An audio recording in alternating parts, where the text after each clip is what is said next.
Okay, firstly today we're playing some more Death and Taxes. I'm really high on this deck at the moment. I think it's very good. I also just bought a couple Brightlings, which is the new tech for Death and Taxes. It's just so versatile. Really good against removal. So I'm looking forward to this. I'm looking forward to trying out Brightling. We also removed the Cavern of Souls, partially because of Brightling and partially I just wasn't enjoying them. So, well, this hand is nasty. We have the turn 1 Vial, and then we can like waste our opponent's lands out of the game. It's obviously a tiny bit awkward. If the Vial gets forced, we're in a bit of trouble. But if the Vial resolves, it's just going to be absurd. So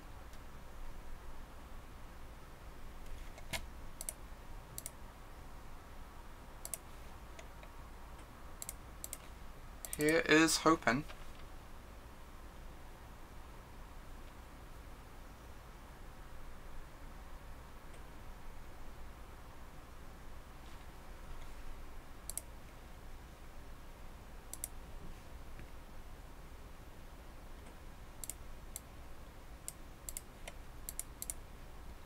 Alright. Well, please don't have force. Sick. We're playing the mirror, maybe? Interesting. Oh, we drew planes. We're so lucky. I was planning on just wastelanding this, but drawing the planes makes me just want to like start casting spells. I think. I guess I could still wasteland this. Like, I can Vial and Thalia next turn anyway, right? Yeah. It's not like I gain much by getting Thalia into play one turn sooner. I think I'd much rather just take my opponent off of mana.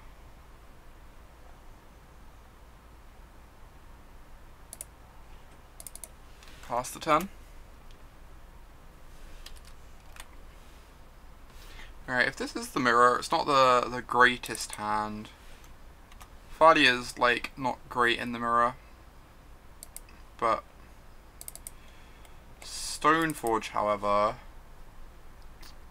Alright. So I'm gonna cast Thalia, pass the turn, end of turn Stoneforge, I think. Definitely want to get Thalia into play before Stoneforge so that they can't swords the Stoneforge.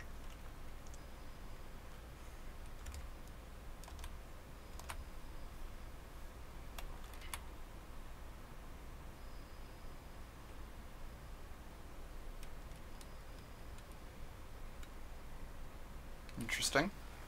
They have Caverns in their deck, which means they probably don't have Brightling, most likely.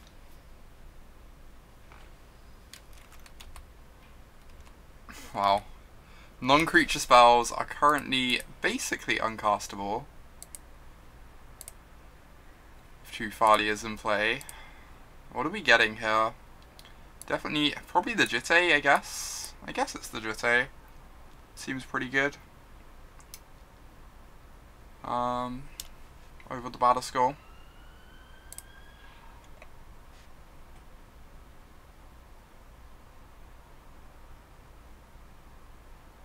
They're gonna put in a Revoker, naming Stoneforge. Stop me getting my Jitte into play.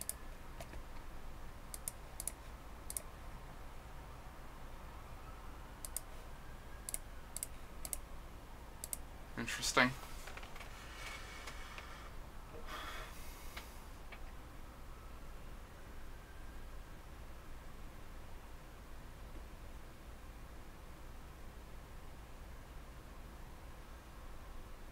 If we draw a land, we'll probably end up wasting the Cavern, I guess? I'm unsure. Alright, let's take up the Vial a bit more. We have all these 3-drops.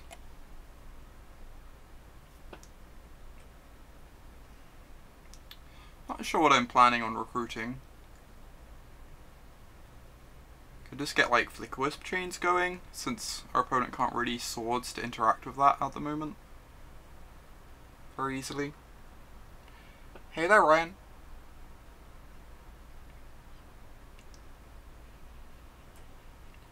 Hope your last week went okay.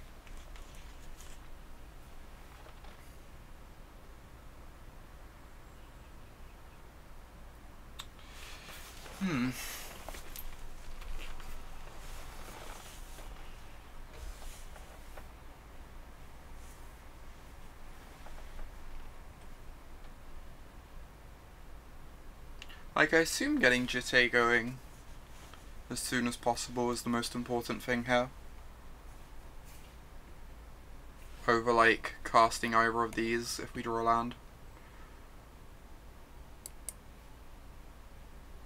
Okay, so...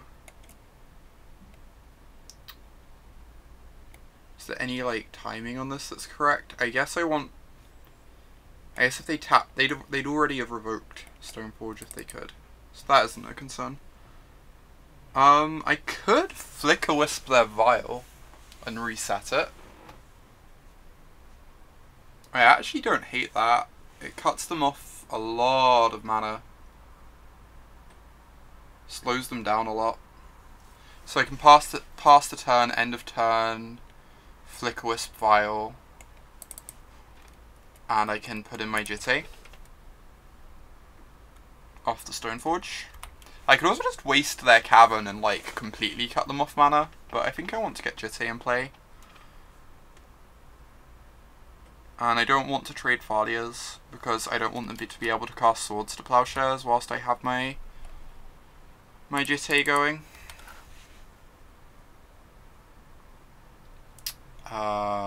Interesting. When do I activate this? If they Vial in a Revoker, I guess I want to get in the Jitte before then.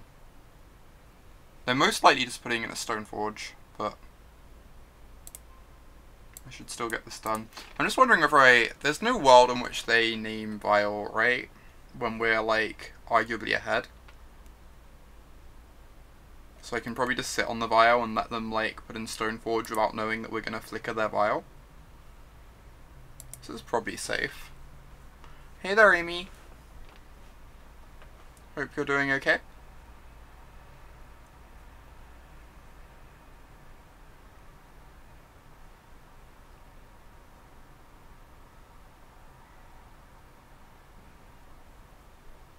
Serra Revenger, that's exciting.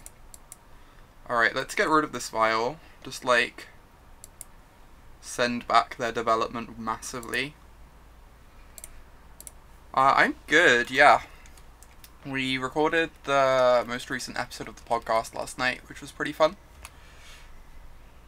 I'm excited to be playing some Death and Taxes. I've been really enjoying this deck so far.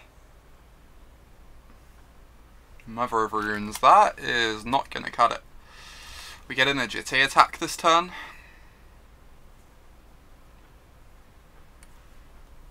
Like, mow down their board.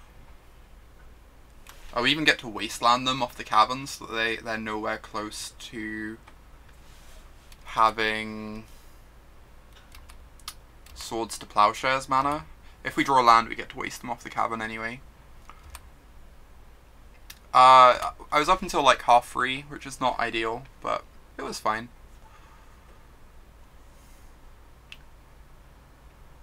Even like Flicker-Wisp land to keep them off mana as well, potentially. It might be a bit aggressive, but just like getting as many counters as possible on the Jitte is pretty great. Ooh, okay, okay. We have a plan. Alright, so I can equip the Flicker-Wisp. Attack with the Flicker-Wisp. They block with Serra Revenger, and we get 2 counters, meaning we can kill Mother of Runes. Yeah, that's just what, and then I can waste the Cavern and hold up putting in Recruiter at some point.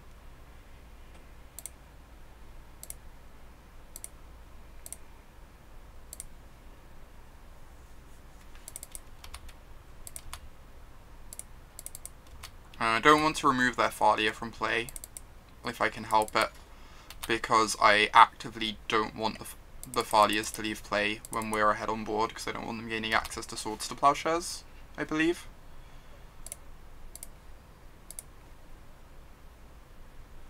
What's Recruiter getting? Not actually sure. I'm not actually sure.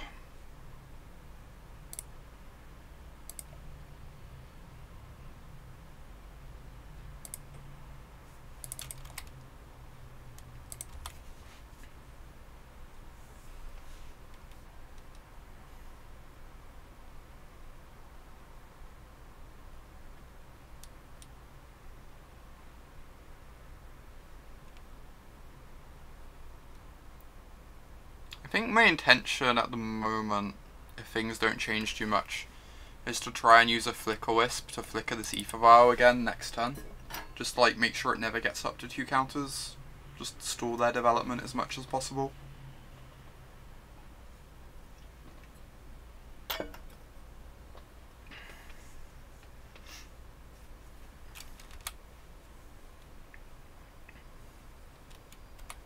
I could honestly, I'm so far ahead, I could just go get Palace Jailer and Vial that in. It cuts me off Vial on free though, which I'm not excited about.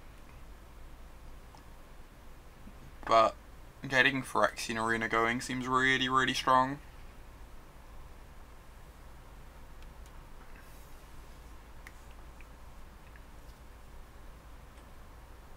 I'm kind of interested in that.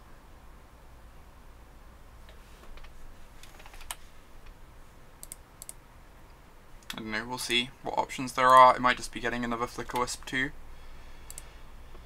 Is there anything I'm forgetting? So it's Flicker Wisp or Palace Jailer are the 2 options. Flicker Wisp lets us just keep our Vial on free, which is really nice.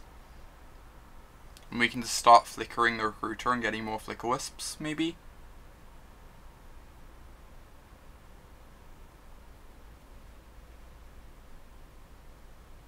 Kind of interested in that.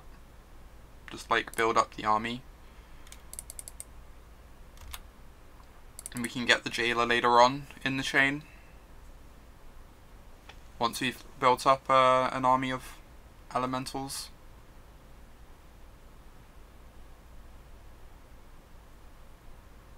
I think I am, where they missed the land drop, I think I'm actually going to kill the Thalia now, just so I can get in with the team.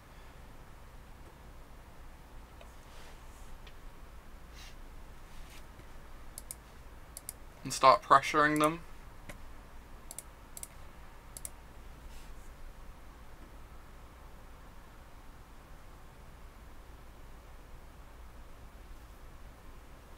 Right. Will not use Aether Vial. Drew another Vial. I'd love to get that in play, but I think the most important thing is just building up this Jitte. Yeah, opponent's done. Okay. Understandable. So, the mirror match. I've not played this yet. I assume Council's Judgment is excellent. We've not been recording our Stone Rain count yet. Alesha has not been here. Which is normally a contributing factor to being behind on the Stone Rain count. Thalia seems garbage in the mirror. It's like 2-sided, right? I definitely want these Council's Judgments. I want some mix of these. I'm not sure if there are any other bad cards. The sort of Fire and Ice seems unexciting. So we could just take that out as well, and the Sanctum Prelate. Both of these seem pretty unexciting. And just bring on all 4 of these, become like mid-range. More mid-rangey. With Gideons and more interaction. Is First Strike a non-factor? The First Strike is really nice, but I think just like a 2-1 First Strike for 2 is not terribly exciting. She gets bounced by Caracas too, which is annoying, I think. I think I like the setup. Path to Exile seems really awkward because giving them lands is not ideal, but I think it's still better than these cards, most likely. Just being able to interact with them equipping up a creature is nice.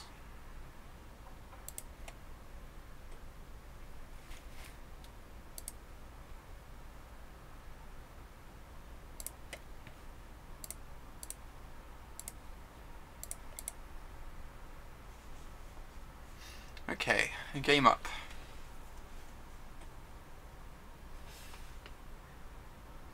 I must admit, really wouldn't hate having a Relic Warder on my board. I saw a list from like a week ago, before the bannings, that had a Leonin and Relic Warder in the board that did really well at an SCG thing.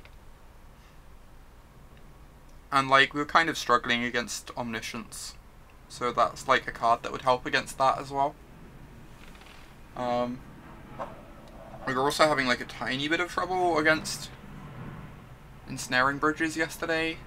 Like, not the hugest trouble because we had Flicker Wisps, but having a way to permanently take it out of play that we can tutor off Recruiter sounds really good as well.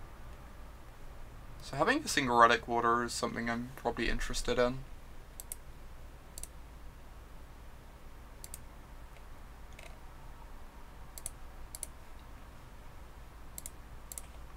I've also seen lists that are starting to play Sword of War and Peace, which I assume is just for the mirror.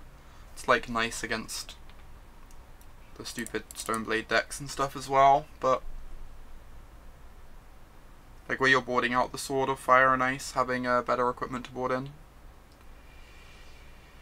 I guess we're keeping this hand. We can kill some creatures. Exile them, rather. Alright, no Vial. We get to play a fair game of Magic. The no Vial mirror. No. So rude. So rude.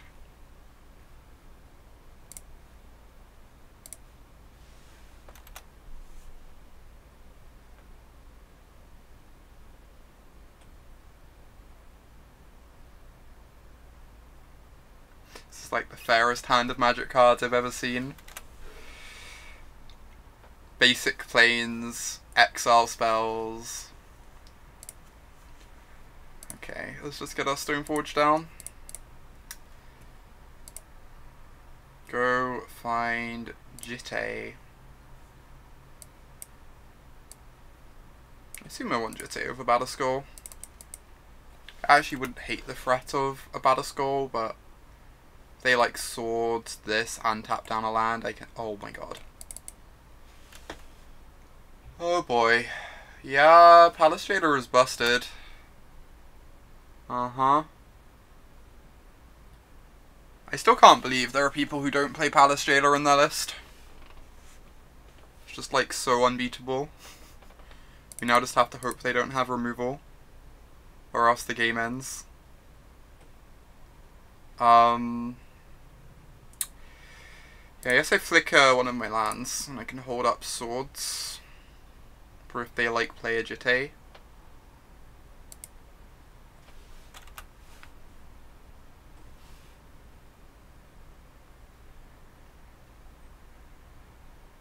God, Palace Jailer is so dumb.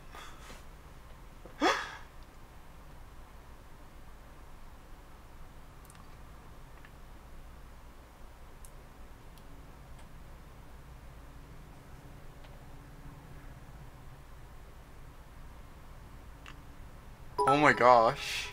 Thank you for the huge cheer, Ryan. I really, really appreciate it. That is awesome. I really appreciate the support. I'm just gonna take 2 here. I'd rather be able to like swords a blocker out the way so I can hit with my Flicker Wisp.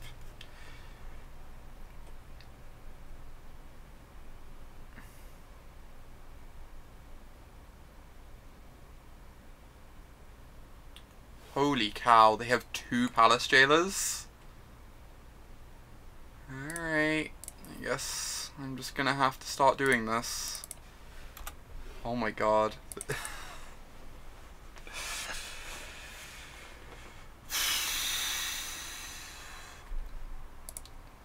Alright, you got some work to do, Gideon. Let me tell ya.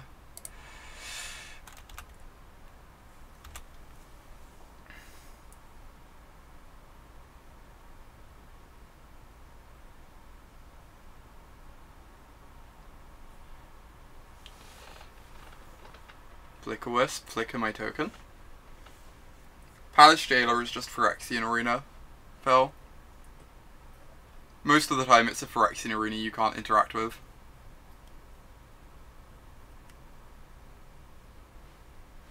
That's maybe a generous description, but that's how it feels a lot of the time, on both sides. If they don't have a Swords to Plowshares, we could maybe steal the crown, but it seems doubtful.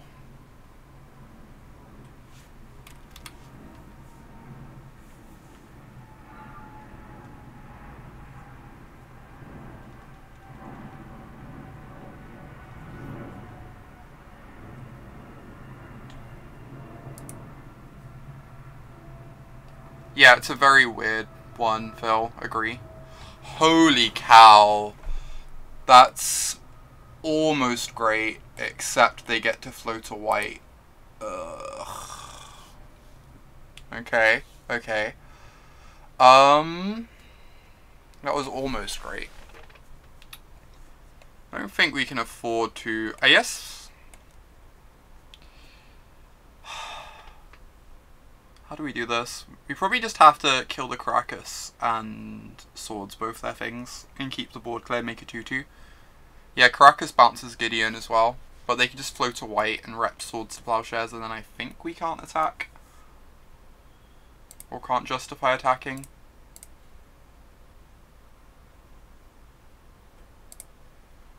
Let's kill Karakas.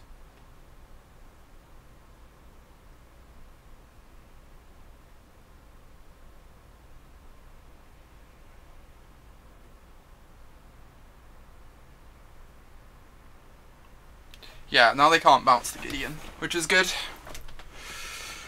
But things are still kinda tough.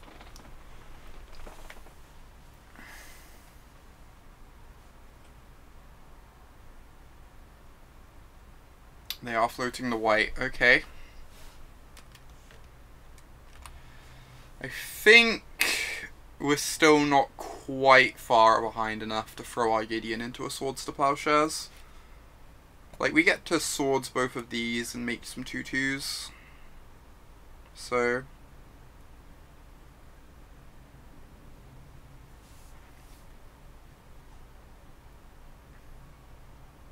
Or make a 2-2.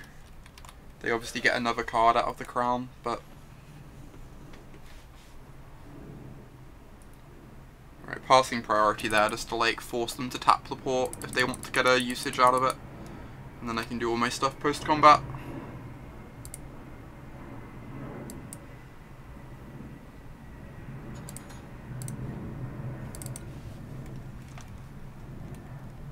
Okay, I guess I can just pass the turn. I don't think we run GTA out. I think I just want to be able to Swords both their creatures, make sure they can't kill my Gideon. Because otherwise they could... If I can only Swords the Flicker-Wisp, then if they can kill my Knight ally, Gideon dies, which is pretty bad for me. Yeah, whereas this way I get them to use up a Swords on my Knight ally, which is kind of nice.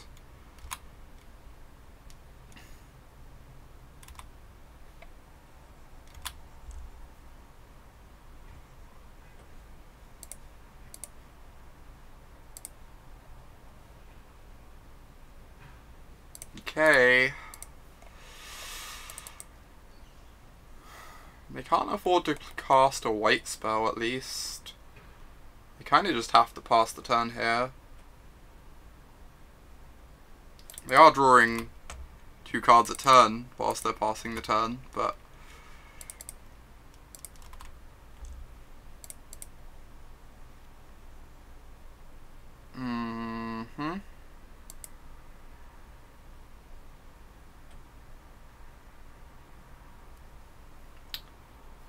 I'm just going to make another 2-2 this turn.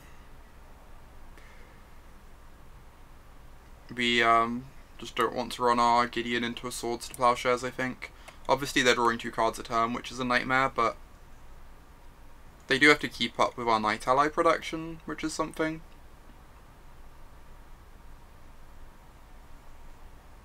If we ever draw like a Port, we make it really tough for them to hold up enough white mana to actually threaten our Gideon.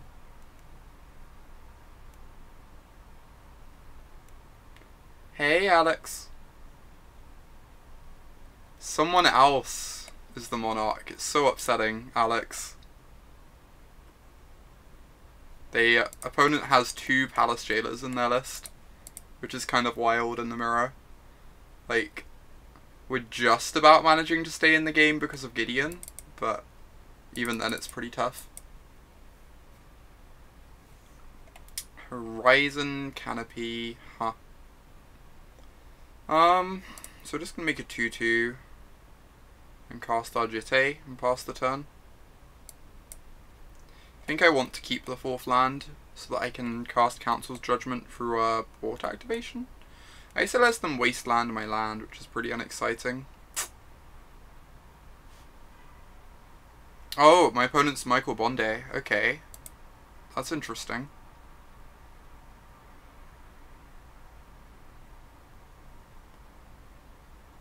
Maybe I'm not meant to play the Canopy. Maybe I was meant to hold it, because now it can just get wastelanded. That, yeah. I was just meant to hold the Canopy in hand. That was fairly bad.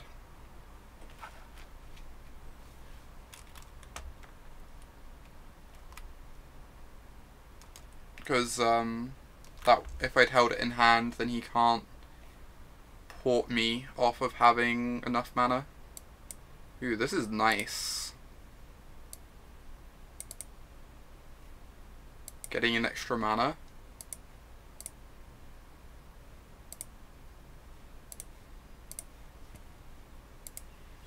Shit. That's less nice. Now the game's probably over? Question mark.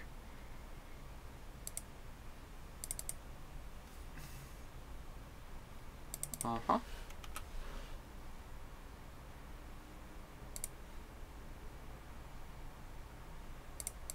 I mean, I'm gonna keep trying, but you don't like Gideon in the mirror? Why don't you like Gideon, Alex? Part of the reason for voting in the Gideons was just like it seemed like we had a bunch of bad cards in our deck as well. I'm just gonna Vial in the Avenger. I think that gives us the best chance of connecting with the Avenger, right? Like, then maybe he taps too low on white mana.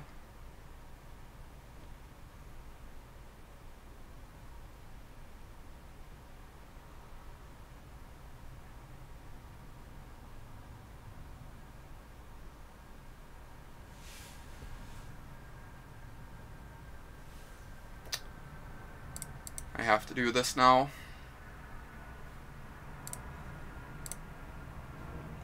He's probably just going to name Jitte as a result, but... Oh, now he can name the Avenger, but I still have to do it now, right? Otherwise I just lose the Vial and don't get the Avenger anyways.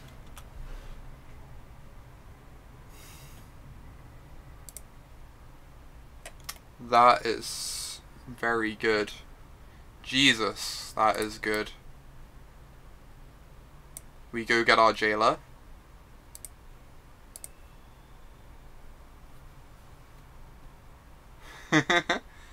We'll play some M19 Standard at some point.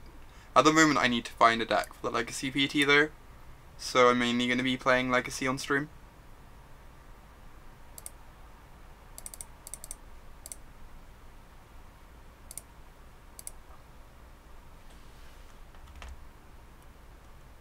Holy shit.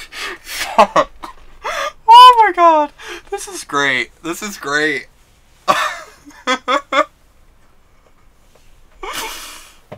Oh, right.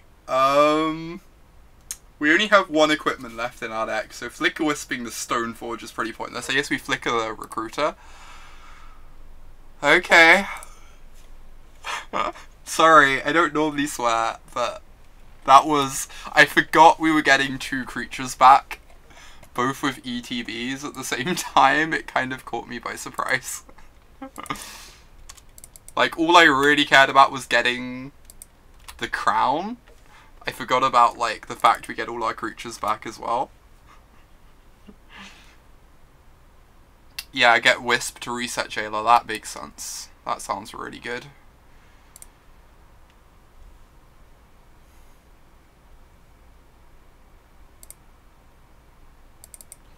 Alright, we have a board.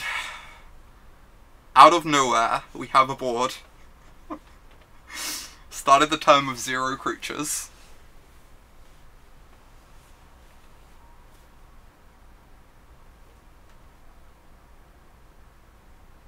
That is a Batterskull.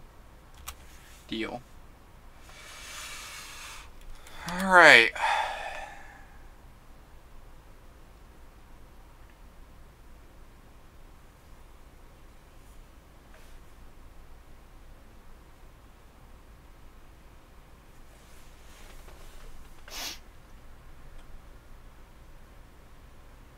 Try and load up some counters on this Jitte, hopefully.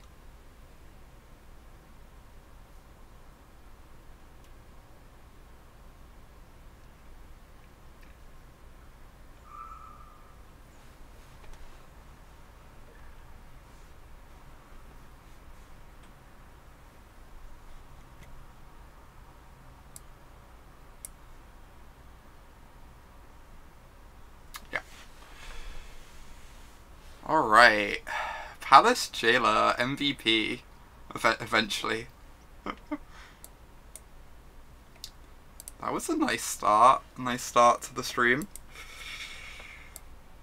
Winning my first ever mirror match against a much better player than me.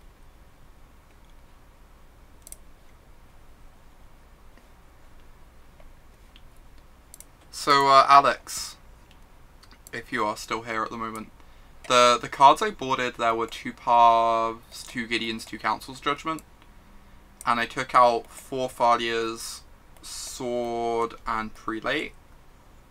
You said you weren't like super keen on the Gideons. I think they're good in the matchup, but if you don't like the Gideons, what cards would you leave in? Yeah, we won, Alex. It was great.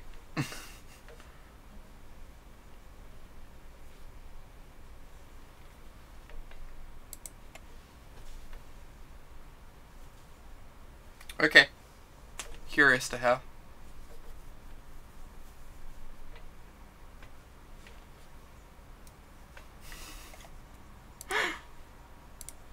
Okay, we will go first. We will keep this hand because it has Vial, and that is all that matters in this world.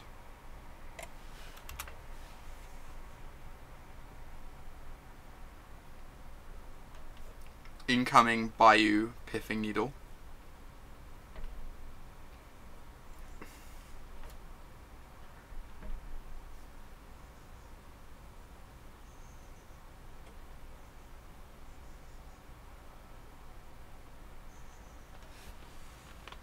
Okay, maybe Rug Delver?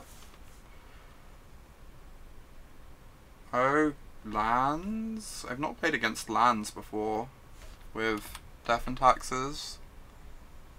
I have no idea how this is meant to go.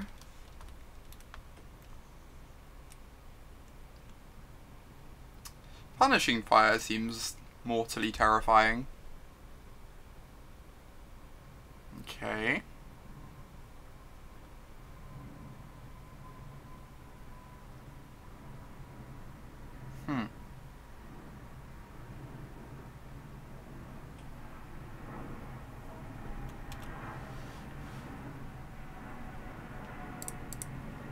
Let's pick up this vial. Stoneforge. So I could activate Port this turn. I think I just want to get the second vial going. I don't think trying to lock them off a single mana is going to do much when they have Exploration in play. I think we just need to hope that they don't have the combo yet. And get the second vial ticking up.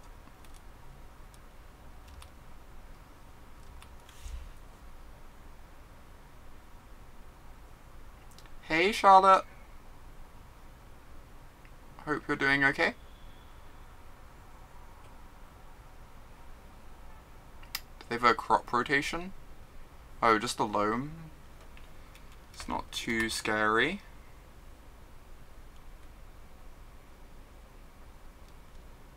Not quite yet, anyway.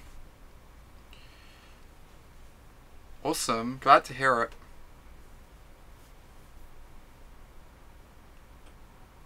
Mazaveth.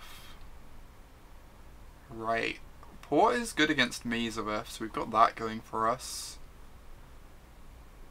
That seems reasonably unbeatable.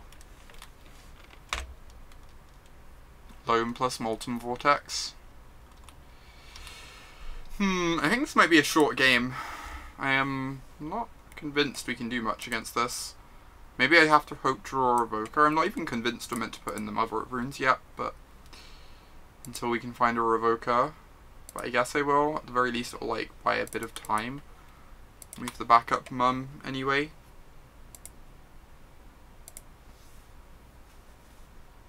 Recruiter.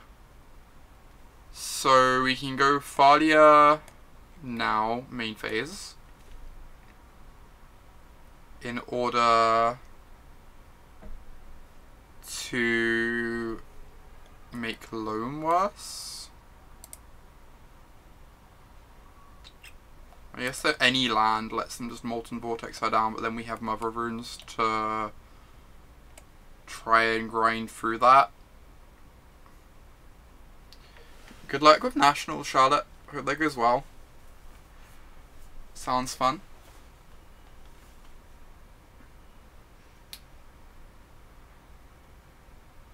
What are we doing? I'm like fairly sure I want to get the Thalia in play.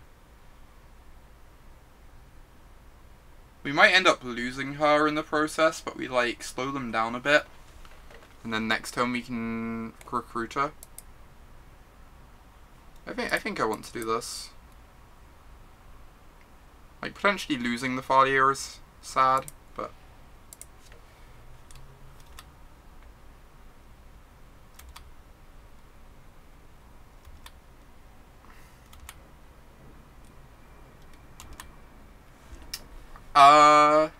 there are still a lot of very good red decks, Charlotte.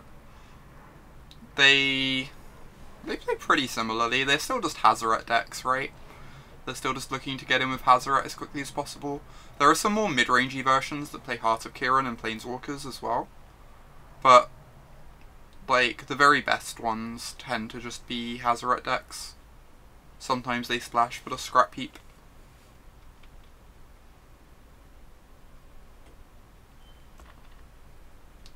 Like, if you just put 4 copies of Hazoret in your deck, you're probably doing things okay.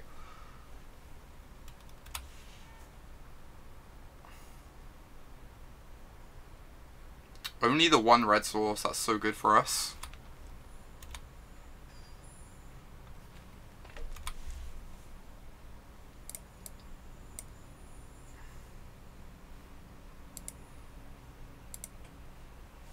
So getting Thalia into play is paying off.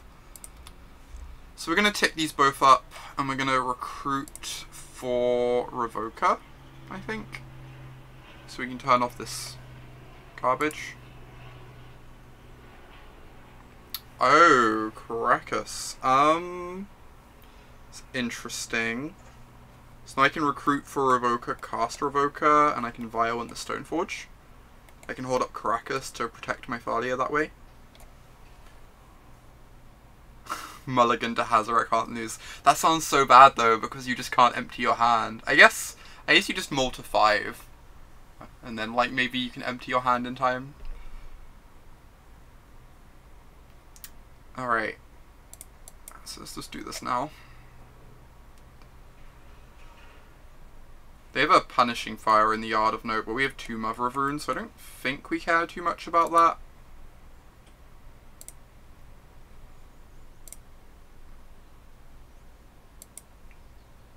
let's get Revoker.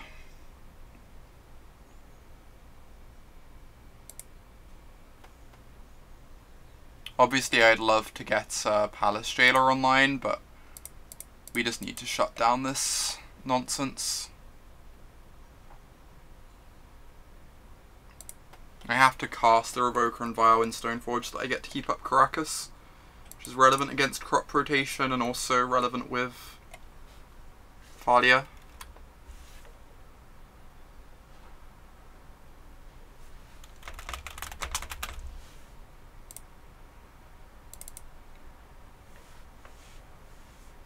What are my thoughts on the Deathrite Shaman and Git Probe bans? That's a good question. I'm not going to attack here, they're just going to maze her anyway, and I don't want to swing with either of the mothers. Doesn't really matter. So I think the Gitaxian Probe ban is something that I kind of thought probably had to happen sooner or later.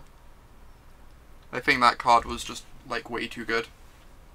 I think also, if people were of the opinion, like I was of the opinion, that Grixis Dalbor is clearly the best deck, I think just banning Gitaxian Probe is enough to, like, make it much more reasonable and okay. I think a lot of the... Grixis Dalbor was, like, really weird compared to the other decks because it played, like, this really versatile role where, like, some games it could be, like, tempo-y and try and, like, kill its opponent by, like, dazing their spells and getting in with cheap creatures, like how you'd, like, expect Dalbor decks to work. But then, like, other games, you would... Are they getting a Wasteland? They already have a Wasteland in their bin. Other games, you'd be able to play, like, this mid-rangey role and try and, like, grind your opponent out. And, like, Probe was a big amount of what allowed you to do that, because it let you know what role you had to play relative to their hand and what you could get away with doing. I think Deathrite Shaman's more complicated for various reasons. We're never beating this Tabernacle, are we? Tabernacle plus Wasteland. I can probably scoop in a moment. To be honest, I think this is pretty over, right?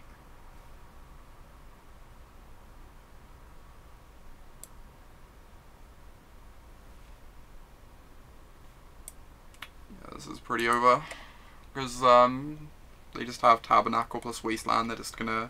We have no clock. Prelate on 2 is the plan. We just lose everything though. I guess Prelate on 2 is the plan. I don't see how we win from there. Maybe we were just meant to get Prelate on 2 instead of the Revoker anyway. Like, Prelate on 2 basically turns off the Vortex with 2 Mother of Runes in play. Maybe that was just meant to be the plan all along. Maybe this is probably just like a matchup inexperience thing. I think this game is very lost though. I agree that banning Deathrite Shaman for diversity is... Once I've done sideboarding, I will talk more about this.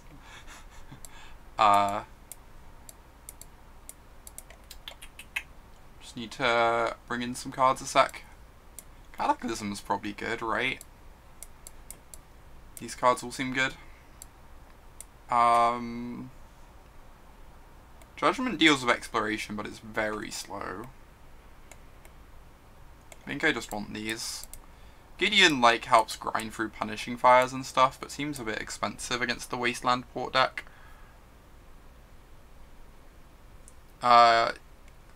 Yeah, the card back's really weird. Agree, Charlotte? Agree. What cards are bad?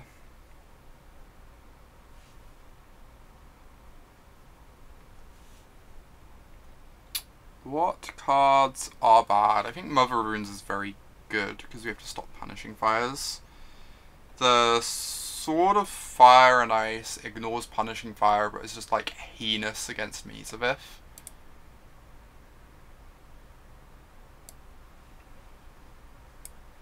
All my cards are bad, Jesus. Called out. That's just rude. I wonder if I just want to trim a lot of the Stoneforge package. Maybe Stoneforge is just really bad in this matchup. Maybe I just, like, take the whole Stoneforge package out. Like, it's really bad against Mazavith. It's, like, really slow. Yeah, I'm gonna try this. I don't think this is unreasonable. I don't know if we want the Gideons to help us kill our opponent. They seem really hard to cast against the Wasteland. Rishadan Port deck is the problem. I think if I had like a 24th land I might consider it. And like all my cards at the moment seem good anyway.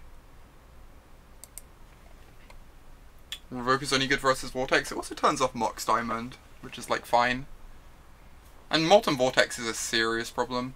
You'd cut a Revoker, that's fair. We could cut a Revoker for a Gideon. Let's go first. Let's mulligan this hand with no white sources. Alright. Deal. Okay, where was I? Deathrite Shaman ban. So, Deathrite Shaman ban I have more complicated feelings on. I see a lot of the arguments both for and against it. Whereas, like, I think Ataxian Probe you could just, like, ban without worrying too much. I think Deathrite Shaman has a lot of more complicated things going on. So, one of the things is that this is like kind of a weird one. I could like understand lots of people not being on board with this, but like Brainstorm and Wasteland are like arguably way too good. Like even for Legacy, right? They occupy such a large number of the Legacy decks, and the format is warped around them. But they are allowed to continue existing in the format because they are allowed to continue existing because they've become a part of the format's identity, and because if you were to remove them from the format it would no longer be Legacy. Like, people just wouldn't look at it as Legacy anymore. Yeah, it's like Workshops in Vintage. Workshop is way too good to be allowed in Vintage. That's why all these other artifacts get banned. It's obviously heinous, yeah, but it has to be allowed to keep existing because it's part of the format's identity at this point. I think I'm planning on surgicalling the Life from the Loam.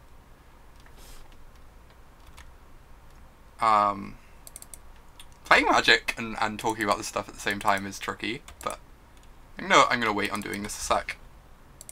Until my turn, get more info.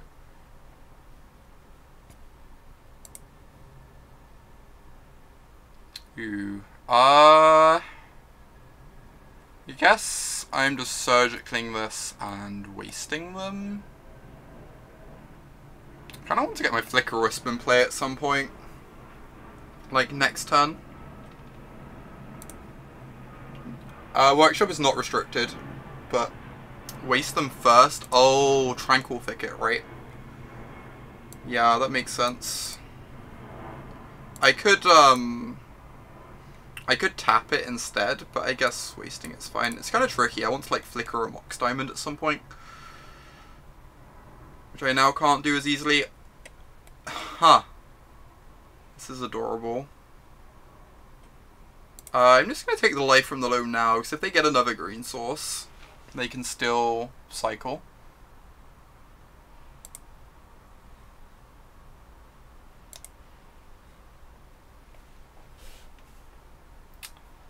Where was I? So that's one of the part of the things. I think Deathrite Shaman is a part of Legacy's identity at this point, or was. Not to the extent of Brainstorm or Wasteland, but I do think that by banning Deathrite Shaman, you do take away a part of that identity.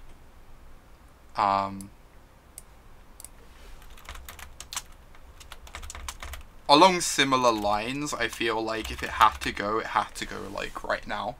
Just because the longer you leave it in Legacy, the more it's going to tend in that direction. So, like,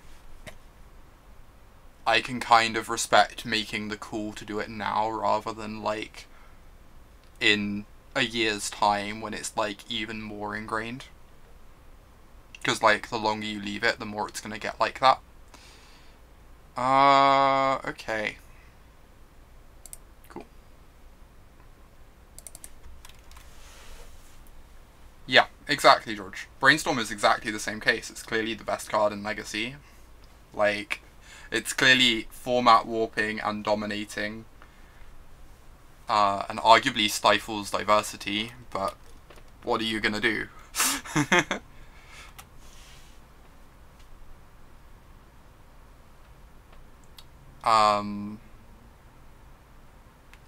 So that's one part of things.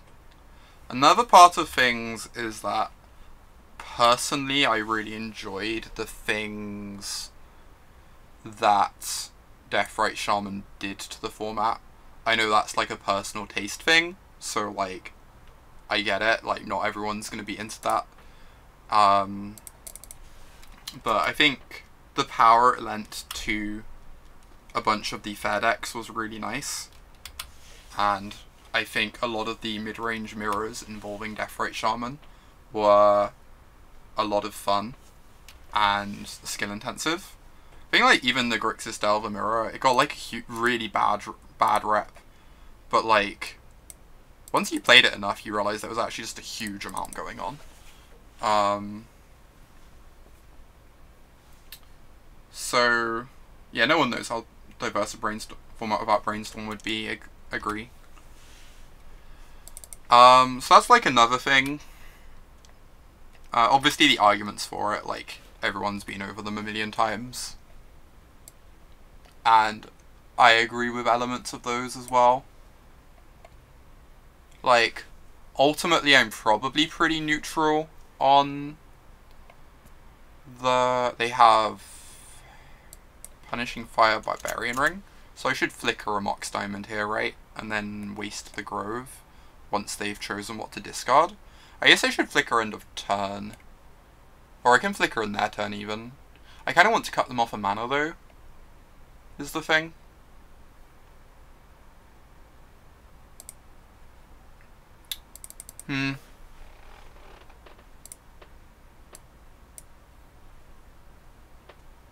Yeah, the money reason is also a big thing. I agree, Manmon.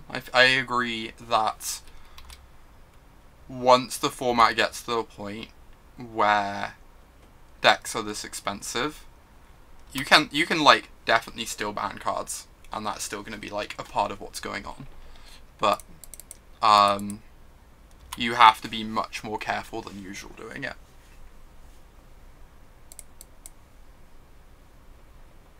And, like, I get that in an ideal world that should be a complete non-factor, but that is not the world we live in.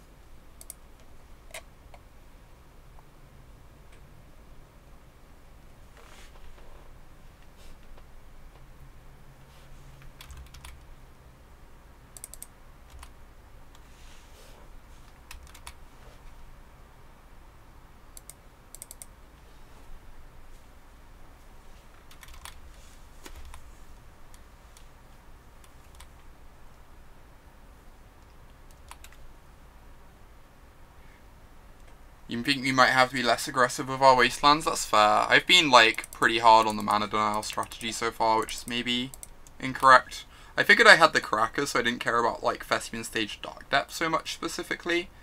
I'm going to take this up. I want to get Phyrexian Arena online. But I agree that Tabernacle, in particular, is quite scary. Alright, so our Vial's kind of lost to us now, but we get to start drawing 2 cards a turn, which is really nice.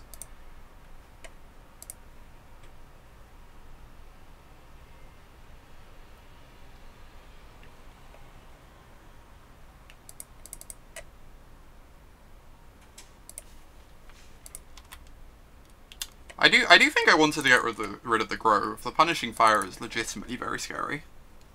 for what it's worth. But I agree that wasting the Tiger might have been a bit aggressive when we did. I think I was probably just meant to port the Tiger instead, if I was going to do that.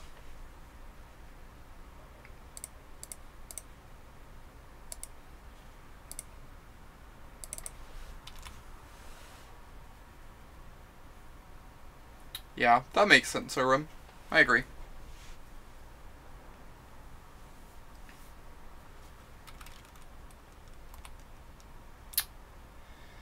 Another Grove. That is terrifying. That's something we need to get through at some point. We're drawing 2 cards a turn though, so we should get to more Grave Hate at some point. Mother of Runes, okay. I guess I just want to be porting them as much as possible now.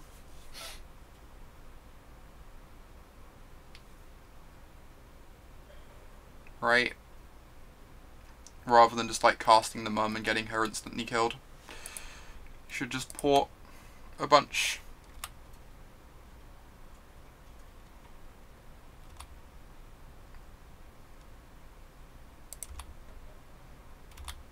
Two swords is okay. That keeps us safe from a tireless tracker. I'm just going to keep tapping down stage.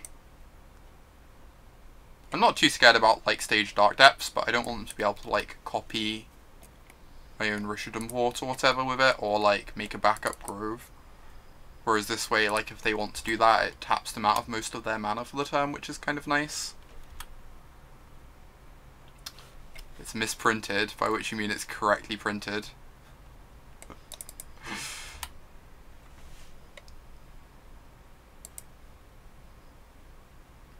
Alright, that's some Mother of Runes. Guess I just pass the turn again. I'll cast these at some point, but there's no real rush to, with them having a Punishing Fire in the grave. Phyrexian Revoker, huh.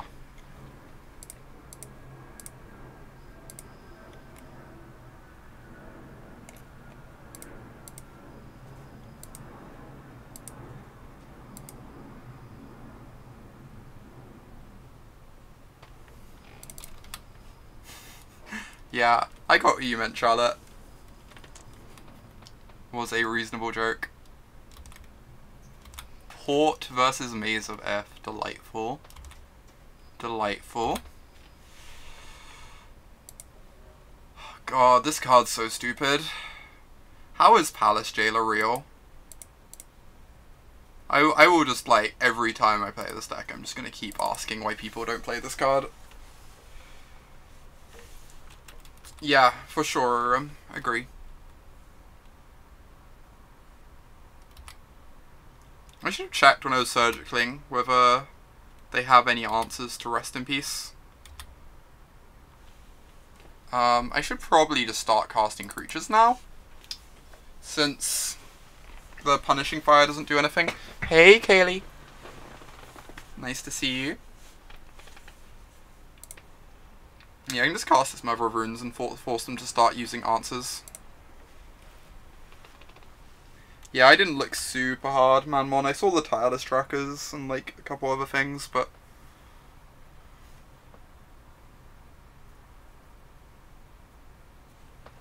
Brightling, jeez, that's a way to get through Punishing Fire as well.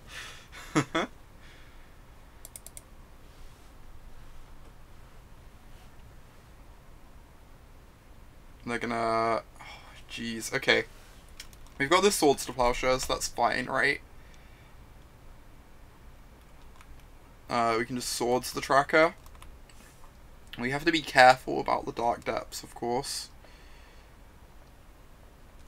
Brightling is really good against removal spells out of, like, decks like Miracles. It's also pretty hard for the Delver decks to deal with as well.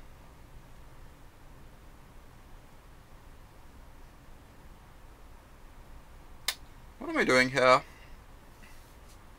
I wish I had another white source. I guess I can go Revoker and Swords this. I want to be careful about crop rotation killing me out of nowhere.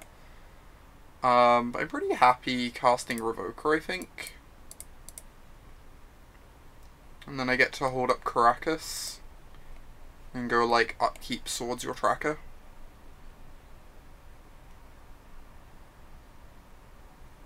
I can't name Clue anyway, but sure. Right, let's get rid of this Tireless Tracker. Now that they can't make a Dark Depths here, I can go ahead and cast a Mother of Runes. Name Clue for value. Clues are not cards, indeed. I have often joked when playing Lantern that the single best thing they could do for Lantern is print a card called Clue. I'm sure there's something better to name than Mox Diamond, but I'm not sure what it is. So here we are. I guess I named Molten Vortex, right? Molten Vortex isn't even scary because... Just naming Mox Diamond. Molten Vortex isn't even scary because we have Rest in Peace in play. But let's name Mox Diamond.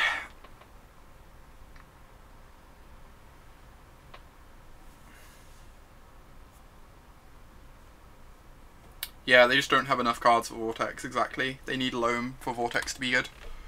Unlike, if they have Loam, Vortex is very good, but without it, it's just like, whatever. We're drawing 2 cards a turn, we don't care.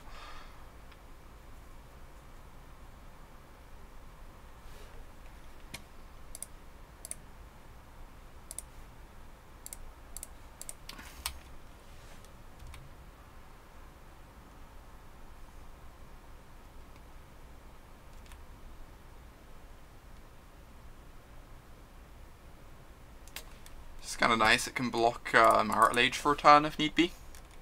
I guess they have a Barbarian Ring, so that doesn't actually work, but... Hypothetically it works. That's fair, that's fair.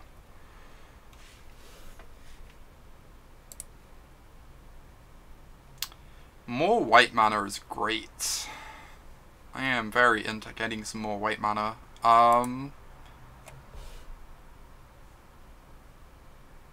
honestly wouldn't hate getting Brightling in play just to start clocking them. Maybe that's just unnecessary though. Maybe we just go Cleric plus Thalia. Hold up Caracas. Could also port them now. Being the Monarch is busted, agree. It's very messed up. Basically, we just need to make sure we don't die to Marital Age. That's the most important thing, right? So I want to get the Cleric in play this turn. That's like all that matters, is that we don't die to Dark Depths. And they have a Barbarian Ring, but like if they mow through this, the next turn we can draw into another flyer. I don't know. Magic is hard. We currently know 0 of the cards in their hand. Crop rotation, shit, they're getting a Wasteland.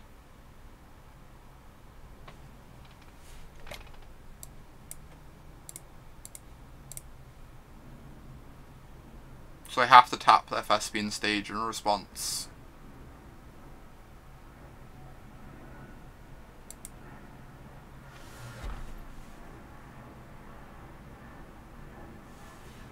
Otherwise they waste my Caracas.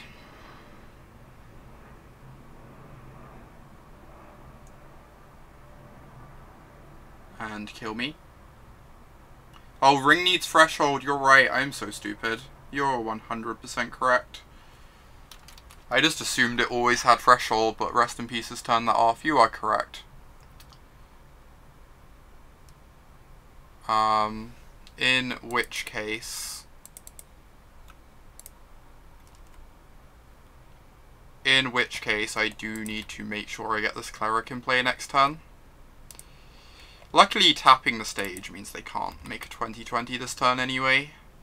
And we probably still wanted to do this anyway, because they could just Punishing Fire. They can't Punishing Fire from... They could, like, double Punishing Fire, I guess. It's, like, kind of tricky for them to do, though.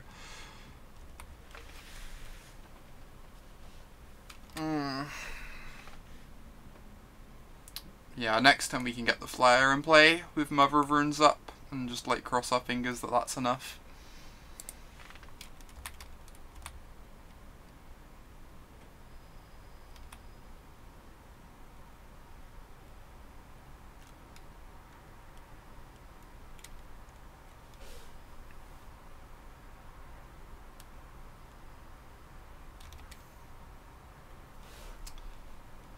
No.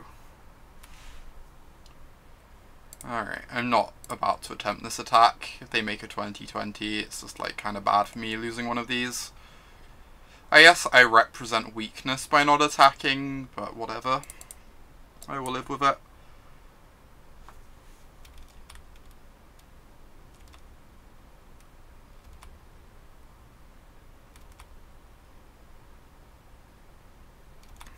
Swords to Plowshares.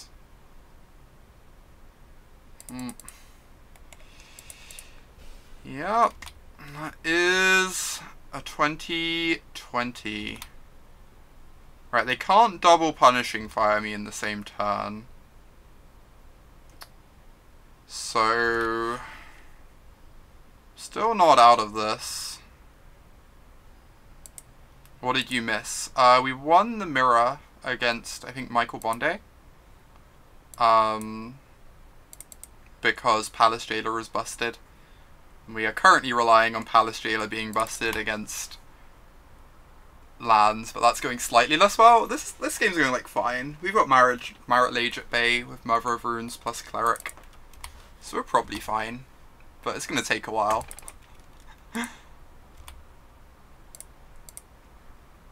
Yeah, now they have almost no mana. Yep, which is really good for us. I do have to tap the Mother of Runes every turn, but I think we're actually in a good spot. Yeah, I'm doing awesome, Splinter Twin. Hope the same is true for you too. Ooh, what is this? What are they casting with just one mana with us having Thalia in play? Did they have a gamble? And they were trying to cast it and forgot about Thalia maybe? Or are they... I don't know, I don't understand.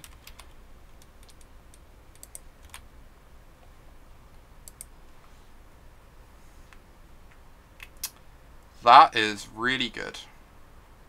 I can name 2, right?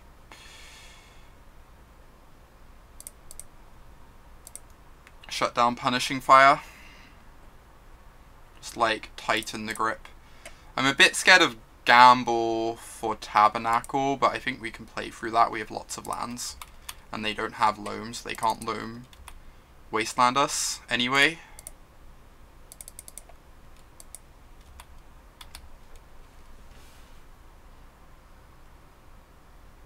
Yeah, for some reason, this big 20-20 cannot trample over my 2-1.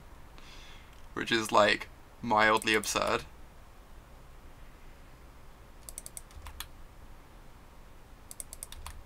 That's so good. Wasteland is amazing at the moment, Jesus.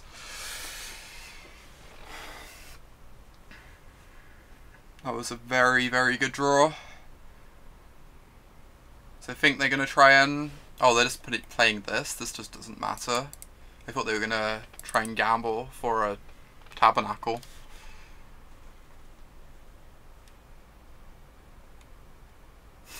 Commander cards are messed up.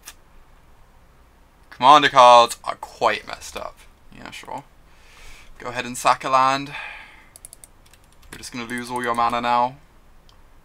And then we can deal with the Glacial Chasm later. Or it will deal with itself quickly enough too.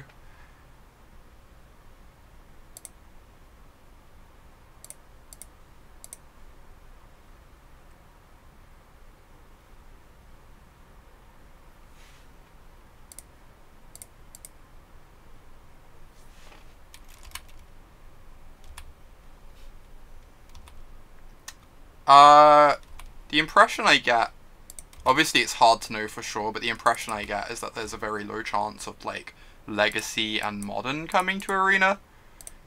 So if you're interested in those formats, I would definitely play Magic Online. Beyond that, it's just kind of what platform you enjoy if you're just looking for playing standard. Yeah, opponent's on the timeout plan, which is reasonable. Like, our deck is really slow in this position, but I think we're going to be fine. I might start auto-yielding more in a minute.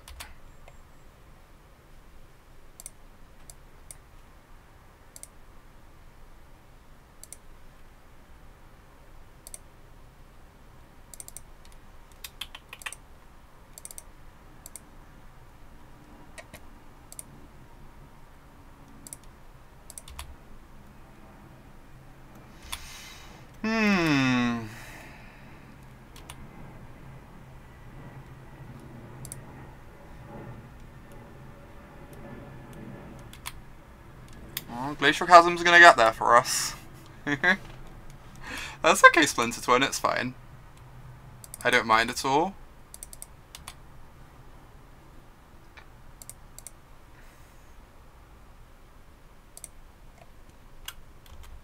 I should probably cast this Brightling, but it just doesn't matter.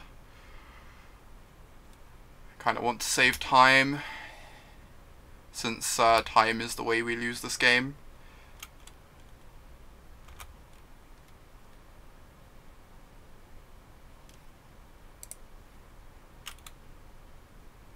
Or this match, rather. Oh, I should Flicker Whisper Glacial Chasm. I'm so stupid. I should just Flicker the Chasm. I've just not been thinking because this game is so locked up. But I should have done that ages ago. That was really bad.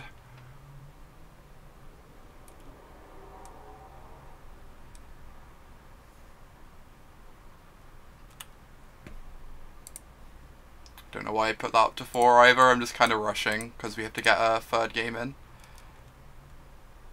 This is fine though.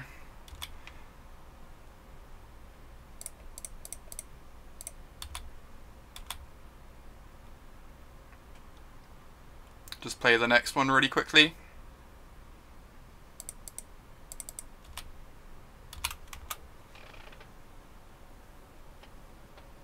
Yeah, I find MTGO better for testing too. That is true. You're more likely to play against like tier decks and stuff. Get a better idea of what to do. I think we just run this back. I think I'm pretty happy with just like boarding out the Stoneforge package in this matchup. I think I'm pretty happy with that plan. Glad we figured it out. Alright, I'm gonna have to F6 a lot now, but I also probably won't be reading chat much for this next game, because winning with this deck takes a while. Yeah, this is a very slow matchup for sure. This is a very quick mulligan. Keep. Bottom.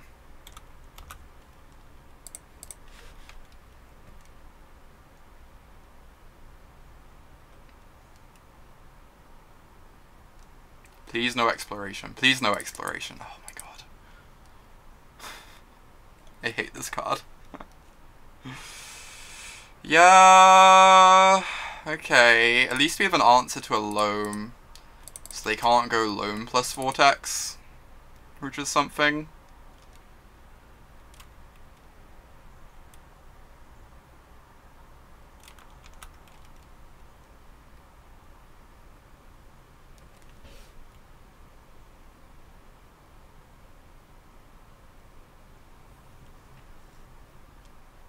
Gamble, alright.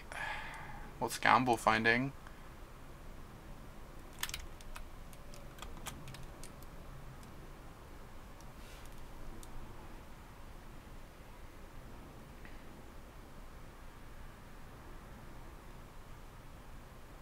Interesting.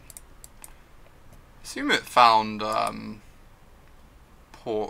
found Loam, right? Probably found Loam.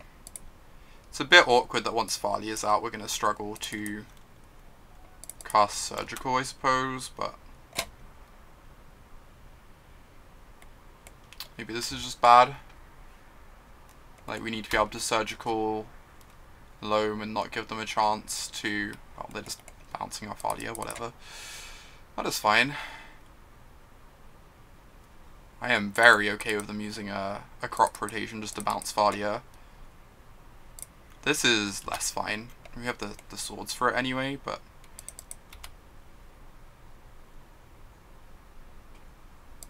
Huh, they don't even have a loam. Surprised they just didn't want to set up loam plus vortex.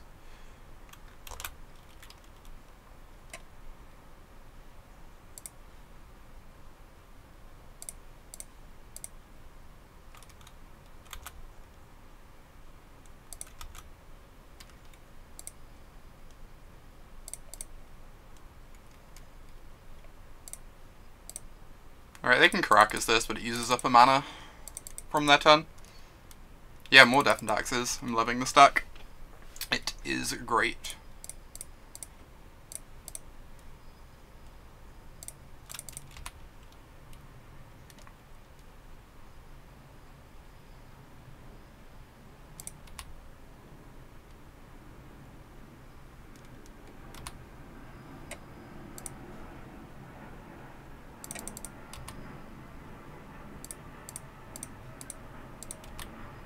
I'm just removing a bunch of stops because I'm a bit worried about time.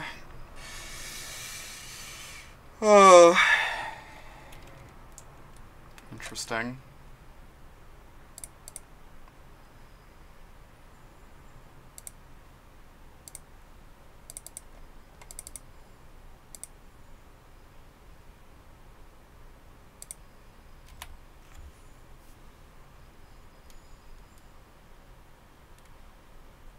I guess they can... Just whatever. This is fine. Just need to get our free ones in play, our free frees. Ooh, I can take up Vial to 4 next turn and get the Jailer in play, get my Arena online. That sounds great.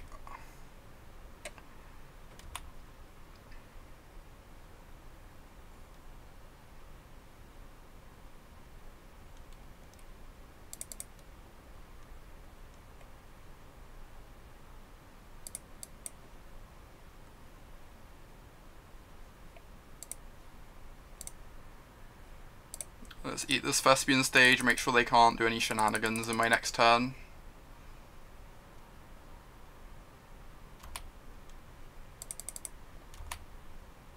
I think I'm just going to take this up to 4.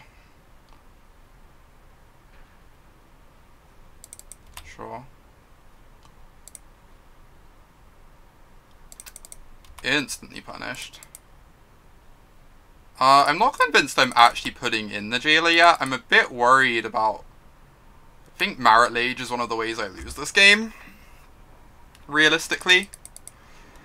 So I might just be patient.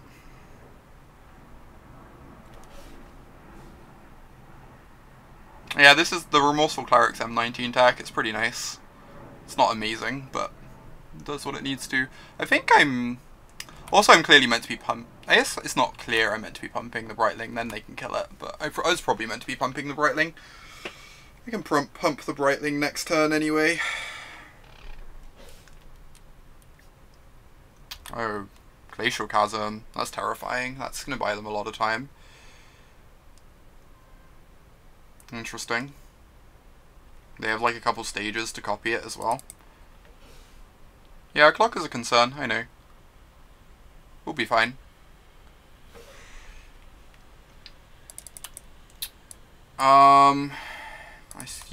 I think I just hold the Jailer still. I just want to be able to answer a Marit Lage. It's like the most important thing. Like, I'd love to start drawing 2 cards a turn, but I think just answering Marit Lage is the only thing that really matters now, that we have like the Surgical for Loam. Just draw a Wasteland, that would be dreamy.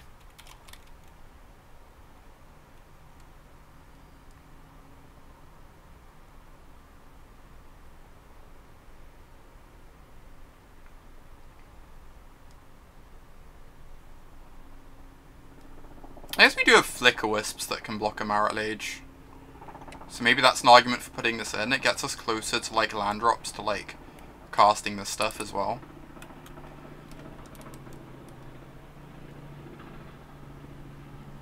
Alright. Game begins.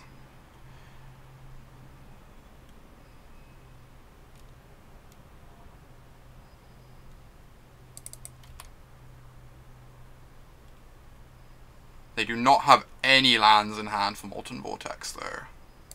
So that is great.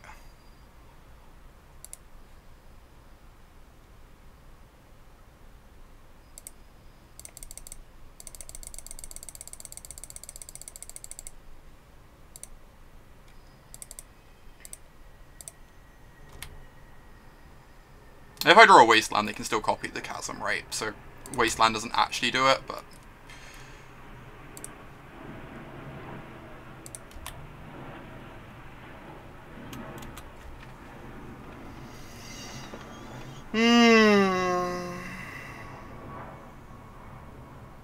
It's possible I'm being a bit greedy, just not putting Jailer in.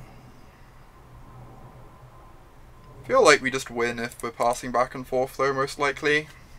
We're also going to answer Tracker this way as well, to the extent that matters. Yeah, now we can answer Dark Depths. I guess they can... Yeah, this is good. This is good.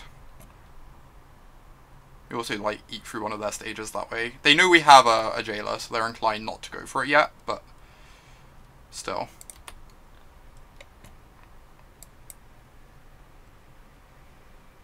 Nice.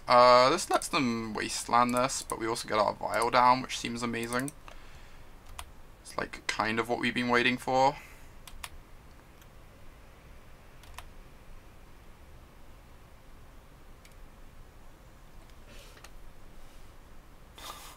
Bad beats on the one land deck. Yeah, we should have put more lands in our deck, right? Just bad design. Just bad design.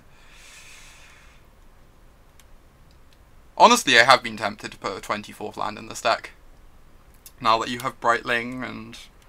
Like, Brightling plus Recruiter Chains plus Ballast Jailer just means your deck's, like, suddenly, like, way more mana hungry than it was, like, a year ago. Like, absurdly mana hungry.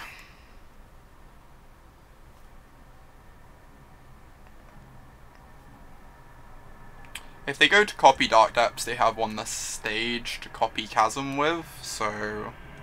That's also good.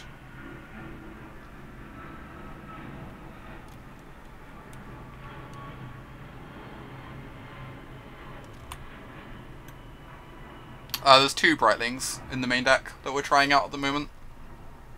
They've been, like, fine so far, not amazing, but... Like, none of the other flex slots are really that amazing either. I'm gonna keep trying them. We haven't really, like, played the matchups that they're for either, right? They're mainly for, like, Miracles and Delver and stuff like that.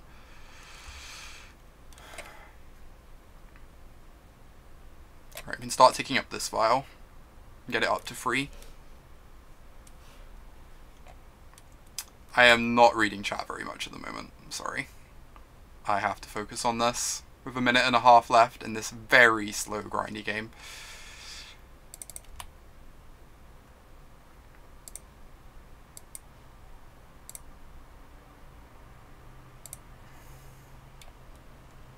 Nice. That is good. Next turn I get to start putting in creatures again as well. Can get some stuff going. I guess we never actually get much of an opportunity to cast this, but they only have a few turns of Chasming left. If we get up to 3, we can, like, flicker the Chasm, which is great. It's kind of great.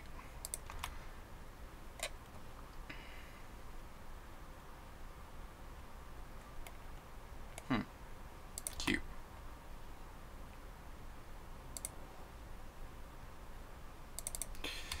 Don't know which one I'm putting in.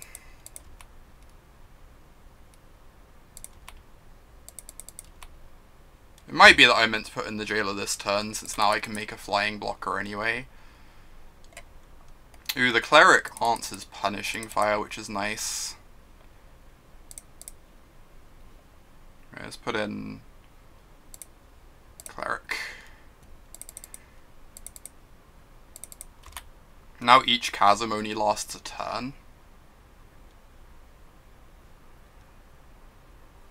Oh man, it just doesn't matter, I'm just gonna let it auto yield just because of time.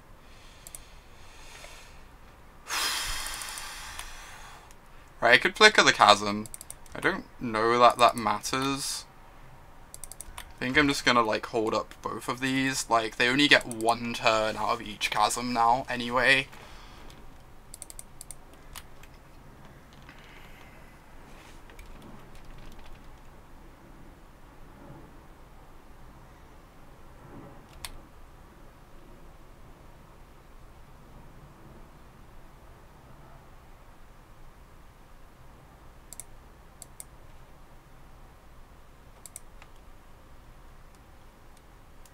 That's great. Kill your chasm. They copy it. We flicker the copy.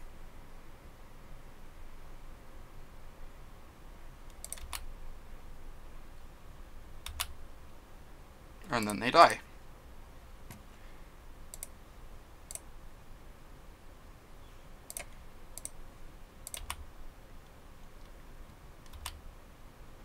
This match was awesome, Jesus.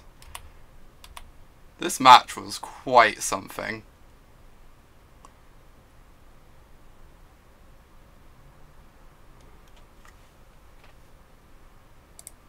Alright, I'm gonna put my stops back on before I look at chat again. Holy cow. Alright. What did I miss? Yeah, the cost is really significant, Charlotte. Also, it's very hard for their deck to make triple red for Seismic Assault, whereas, like, single red is really easy for them.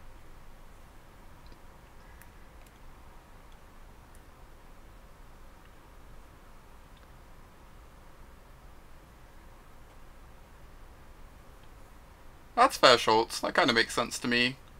I've not really played lands at all, but I could see that being the case.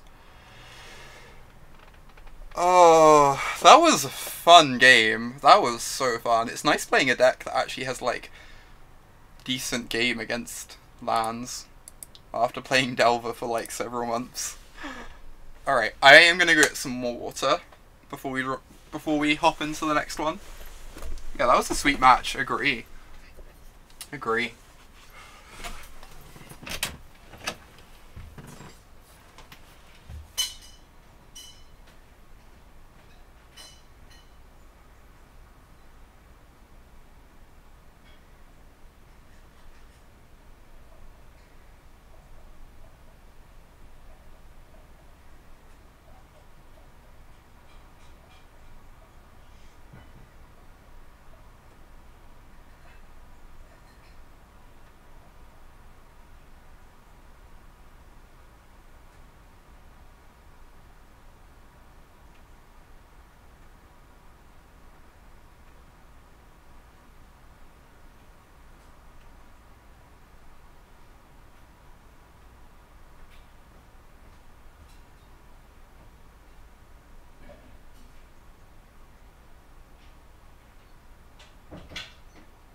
Out of 10. Hey, that's still probably an improvement, right, Phil? Oh. Oh, that makes sense, Schultz. It was really slow, for sure. It was, like, the games were very slow. Just because online you're, like, pressured to play really fast. Because if you take too long, you'll time out. Whereas in paper, people just play slower. I assume is the reasoning, Nulk.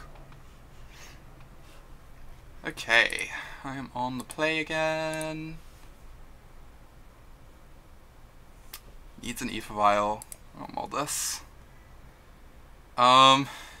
This hand's pretty garbage, but I think I'm keeping. I suspect this is better than going to 5. I don't know what decks this hand really beats, but I'm not sure whether this hand beats much, but I think I'm still keeping. Oh boy.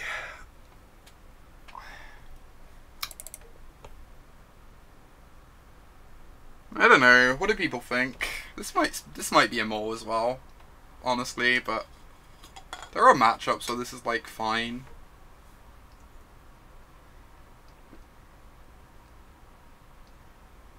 Sarah Avenger just looking like utter garbage in this hand. I think I'm still gonna keep this, but the hand, I am aware the hand is very weak. I could see this being a hand that I mulligan once I'm more experienced with the deck, maybe. But I'm gonna keep it for now, and just like, see. Get summarily punished and proceed to never keep this sort of hand again.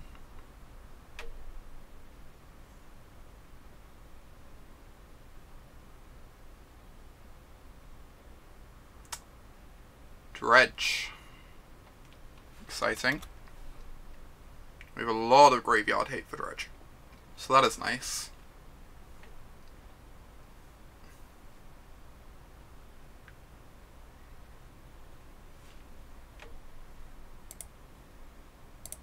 Right. Batterskull...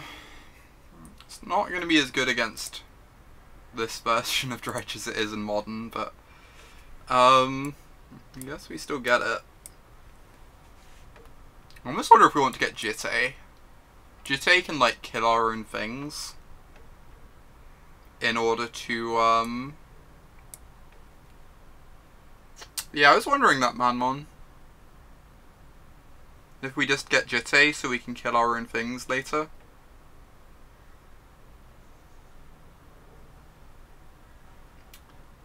Like, the flip side is that Batterskull actually presents something resembling a clock. Which is, like, not irrelevant. Batterskull can kind of kill itself, yeah. I think I want to get the Batterskull, but I'm unsure. This is my first time playing the matchup. I could see this being bad.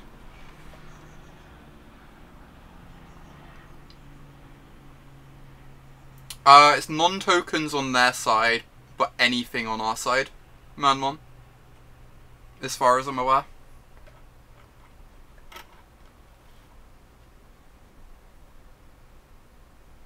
Which is, like, really weird, but... I think that's how it works. I'll take a look. I'll F6 whilst I'm at it. Yeah, it's non-token on their side, but anything on our side. So it's just made... It is very absurd, but it's also, like, the wording kind of makes sense. It means they can't do any, like, weird loop abuse with, like, sacking tokens to get tokens.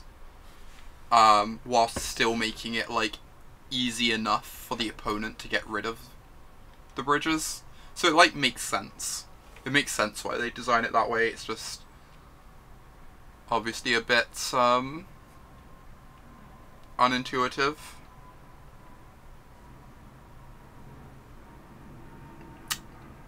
I suspect we're losing this. They're gonna get 3 tokens this turn. With, sacking the Narco to the therapy. They hit 3 bridges, which is just really problematic. Holy cow, they're gonna get the whole deck in 1 turn. Goodbye, fair Batterskull. The fairest of the fair.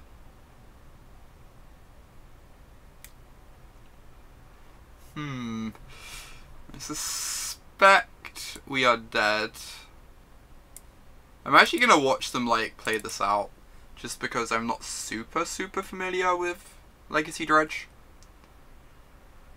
But so they have a Dread Return, right, somewhere? They have a Dread Return. They don't have a Dread Return in their yard. We're still dead, but like, it's interesting.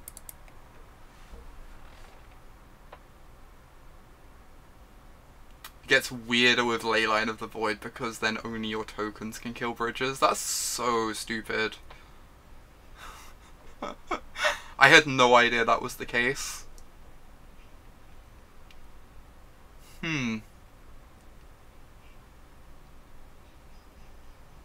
9 zombies versus Squire, who will win? I think it's reasonable to pack this one up about now. I don't think we're ever like coming back from the situation. We do have a lot of graveyard hate though. First strike 2-1 is better than a 2-2 for sure. Alright, rip. Surgical. Clerics. Get into the deck. I wonder if we want Canonists, like maybe? It stops like some of their more explosive turns with therapies and stuff. I could see these being fine if we have enough cards to take out. What's bad? Sort of Fire and Ice feels like our worst equipment, because it just doesn't get through the black creatures. It helps like Flicker Wisps get through Narcomoebas, but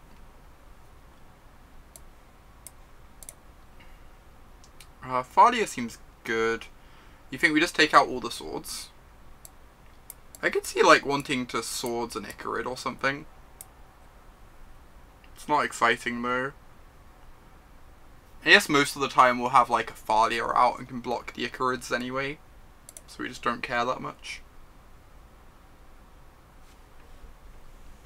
Firestorm. Can we please not play against Firestorm? I would appreciate that. Maybe we do just take out some of the swords.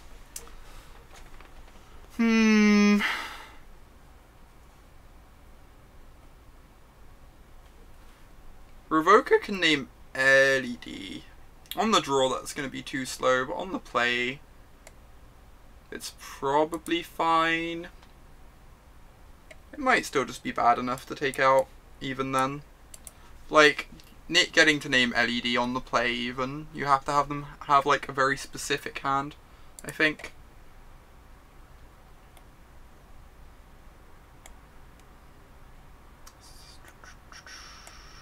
Brightling seems sweet. I guess we could just trim like a couple swords and one more card. I think I still want a couple, just to like once we like slow down their draw, be able to like get rid of a recursive threat maybe. Maybe that's still just misguided though.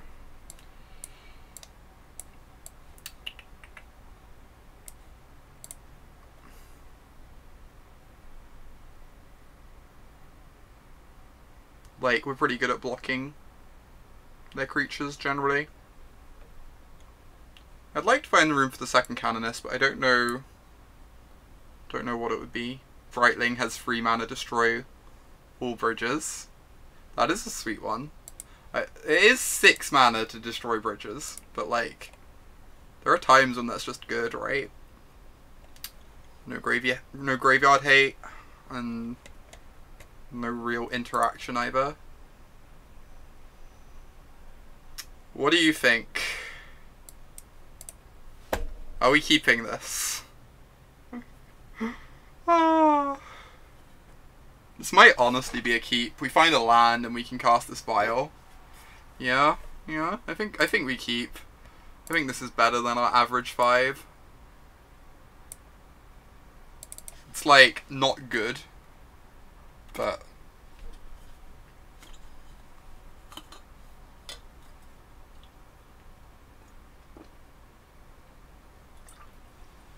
This is where they turn 1 therapy us for surgical. And we, like, curl up and cry.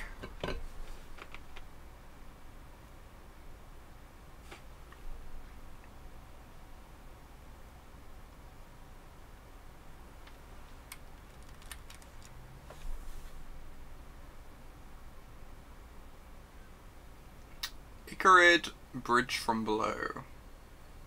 Interesting.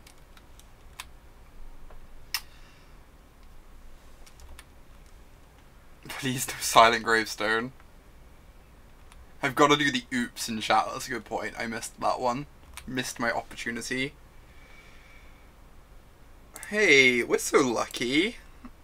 We are the luckiest. Black creature. Okay, so we can just pass the turn here.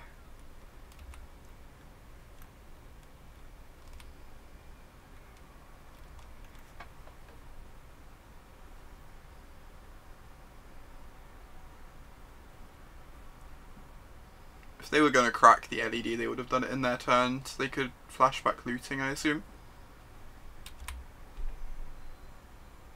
Alright, we're going to draw another land next turn. It's going to be great. I'm excited. I'm excited.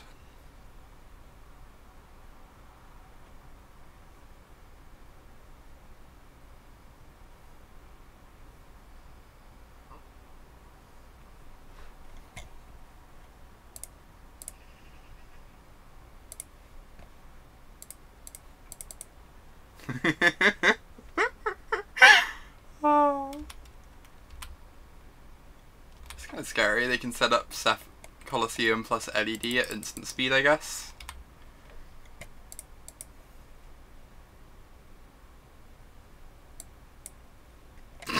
Oh my god, Trenemaris. That is great. This is also great. Not gonna lie, this is also great.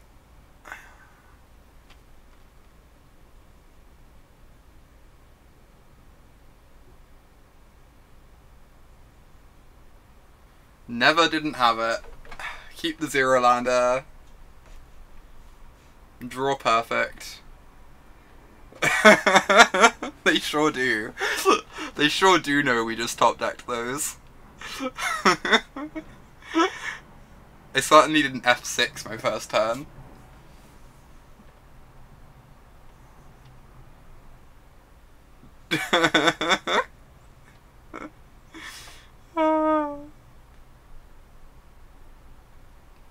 Magic's a delight. It's a good thing Erin isn't watching. I might have to send her the clip of this game. Just like, check out all the justice that is happening in this game. Kept a perfect hand. Was rewarded.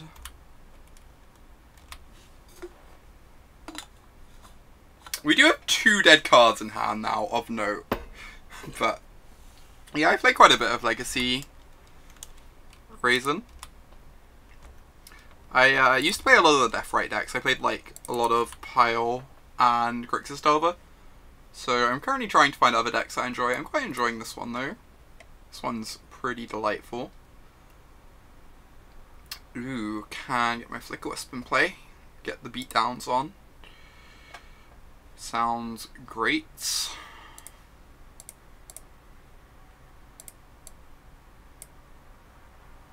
Flicker the Rest in Peace, get another ETB trigger. More likely do this, I guess. I should be flickering my land to rep Swords to Plowshares, but nothing really matters anymore as long as they don't draw a bunch of Stinkweed Imps. Oh, shop. You're right. We should have done that. I agree completely. We should have done that. Absolutely. No, this was a big mistake. Not saving it for Vial. Yeah, I agree completely, shop. Yeah, the 2 surgicals in hand make it less scary, but still, I think I just agree with shop there. That's protecting Vial is all that matters. Rest in Peace is all that matters, right? Goodbye, Flicker Wisp, my old friend. Yeah, 2 surgicals aren't necessarily enough, I agree. They're like pretty... Having 2 surgicals is pretty great against normal Dredge. It's certainly much better than it is against Manaless Dredge, but no, I definitely agree that saving it would have been wise. Autumn proceeds to draw 2 more Flicker Wisps. Oh my god.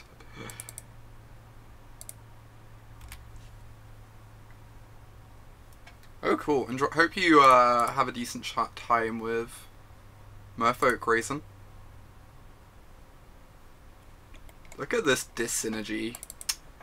Now we can't double surgical in the same turn. Hey Michael. Hope you're doing well today. This is game 2, yeah. Game 1 was abrupt. Yeah, I imagine that's the case, Schultz.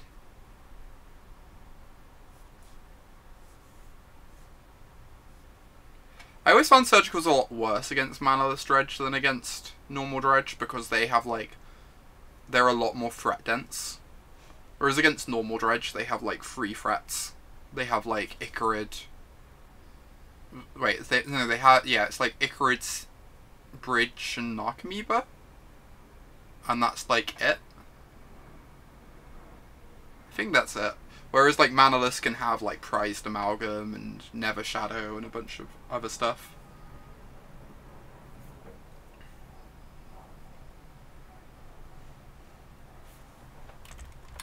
Oh, sweet. Got anything nice planned for vacation, Michael? That's fair, I might have misspoken. I don't really know much about Manaless Dredge in general, but maybe I misspoke when I agreed with that. It does seem rough for Manaless Dredge, though.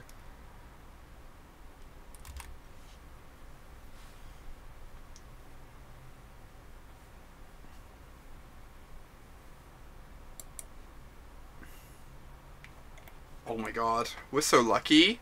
We're so lucky. Alright, now we can just hold up Vial forever to protect Rip.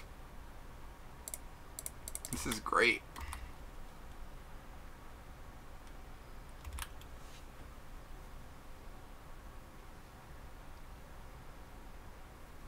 Oh, sweet. That sounds great, Michael. Just need 1 more Flicker Wisp. This might have been an aggressive sack. I don't know.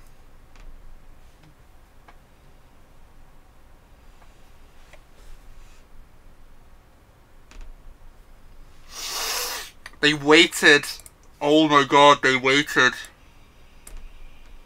They waited till our turn. This is so great. Jeez. They waited till our turn.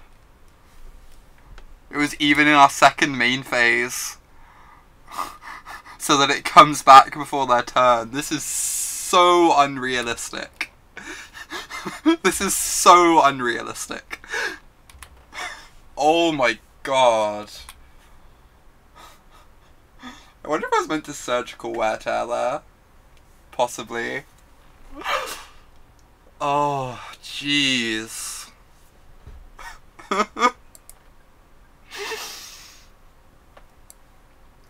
Wow.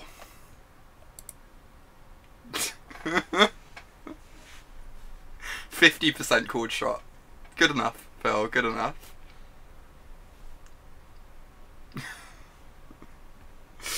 Right, are we changing anything? I think I'm pretty happy with it as is. I think the swords aren't great. They're like fine, I just don't know what we'd cut for them is the problem. I think I'm just running this back.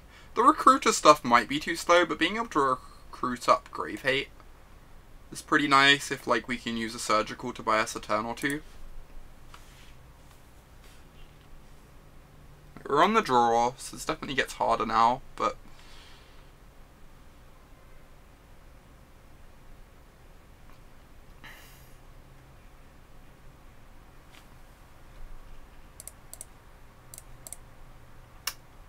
keep... We should pause a moment. Not make it too quick. Pause. Consider. Are we keeping this? Are we not? Maybe we send it back. Reluctant keep.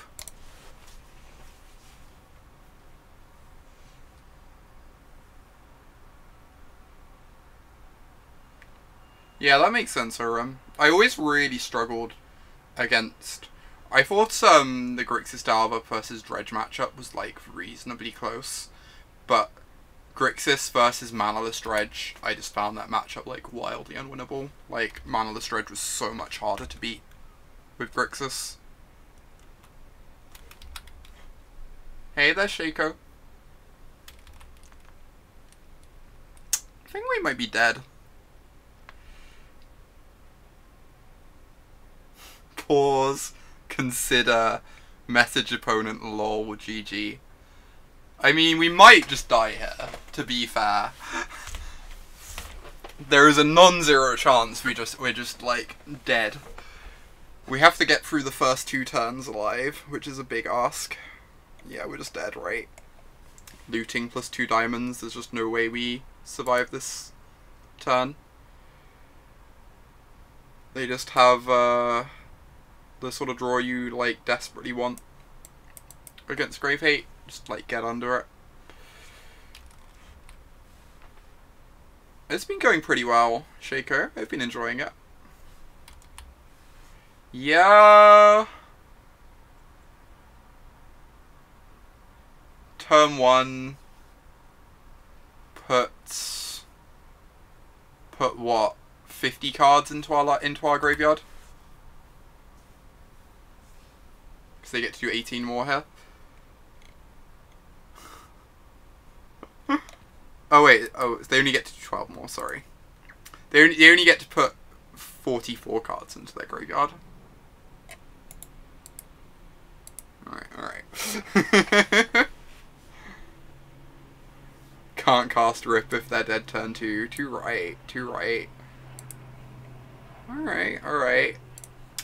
Sometimes you keep turn 2 rest in peace and lose the game on turn 1.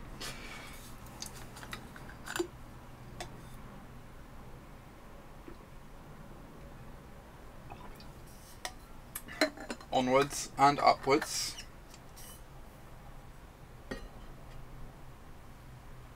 Draw Crypt even though it's not in the deck. They'd yeah. I mean, this is kind of a Crypt, but it's very, very slow.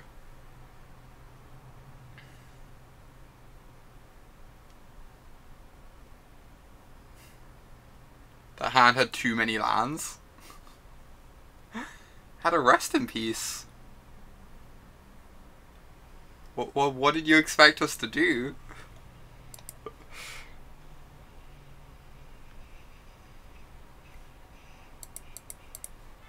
Bolas is probably decent. I'd be surprised if Bolas is busted or anything, but the card seems like perfectly respectable. It will see a bunch of play. Oh yes, we're keeping this. We are 100% bottoming that. We already have a Jitty. That's okay, Schultz. It did have too many lands. We've confirmed that the way to beat Dredge is to keep a 0-lander, clearly.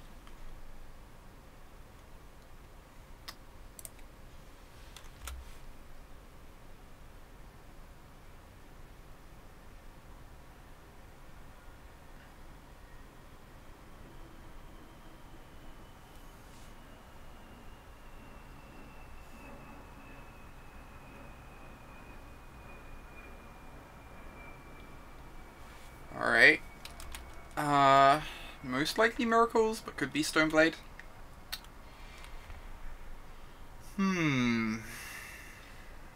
Huh. Kinda just want to wasteland them. Is that crazy? Just like stifle their development a bit. Like casting a Revoker isn't exactly gonna win us the game or anything. whatever.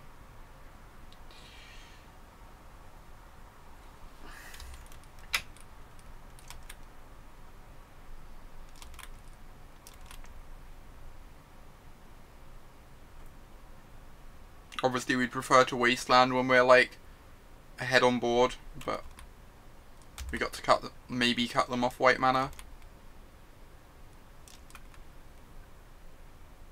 May as well just port them. Oh, and then we get to build up our mana.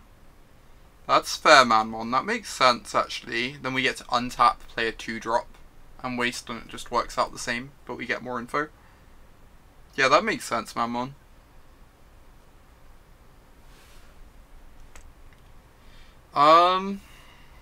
Right, so what are we doing here? We're going like port Revoker just to get a threat in play.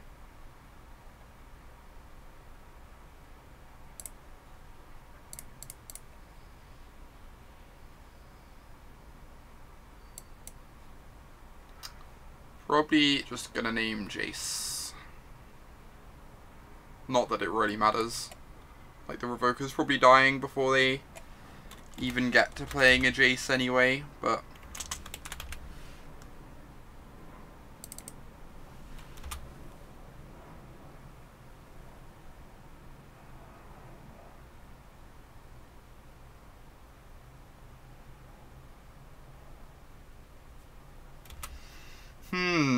Please not True Name or Mentor. I guess Mentor's fine.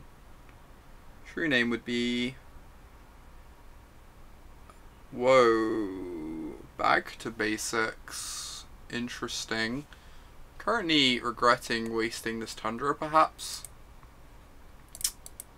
I think we have a not low quantity of basics in this deck, so we've got that going for us.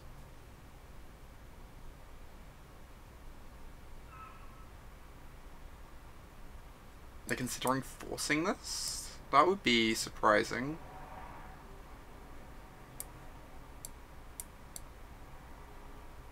Jeez. That's really surprising. Maybe they are on Stoneblade. I couldn't see Miracles ever forcing that. Whereas, like, yeah, they must be on 3-color Stoneblade. Fardy is a good one. Let's just swing with our 2-1, cast Thalia post-combat.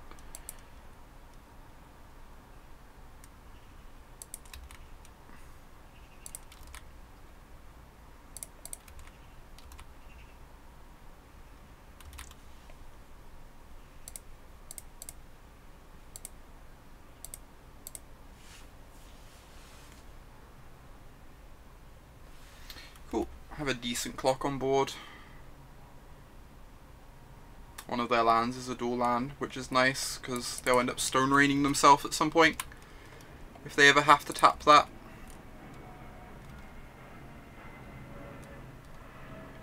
Another mana is also really nice. Alright, let's attack with both our critters. We can Flicker Wisp the... I guess this gets stone rained, right? So it's not ideal. Could even just consider sacking it on that basis. Like cashing it in to dig towards more planes. Most lists just have this as a basic plane, so we're actually getting punished for having a Horizon Canopy instead at the moment. Which is amusing. Not sure what I'm doing here. I could Flicker Wisp the Canopy.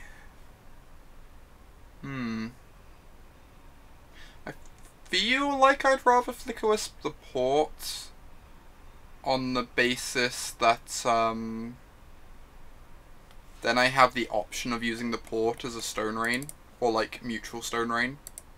I guess boom. Use the port as a boom. If I was to cast the Flicker Wisp, that is. I'm not sure if I meant to or not. It's not, like, very obvious.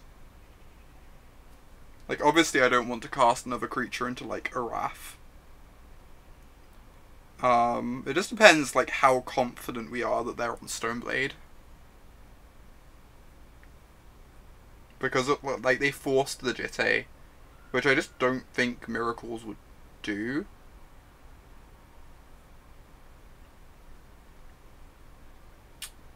I've seen it in some lists, Angry Raisin. I've not seen it with Volcanic. I've only ever seen it in, like, normal blue-white lists of Miracles and Stoneblade.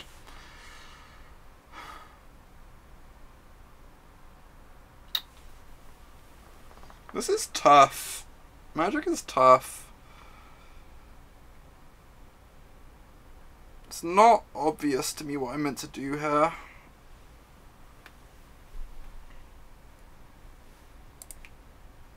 I think I'm gonna flicker the Rishadan port, but I could see this being incorrect.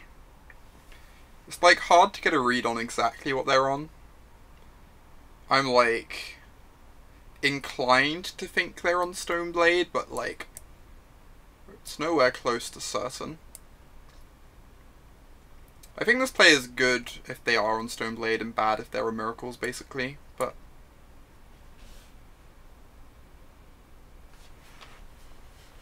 because like playing into Terminus is pretty rough. Okay, we got a counterspell out of them anyway. We lost a land in the process, but using up their mana for the turn is kind of nice.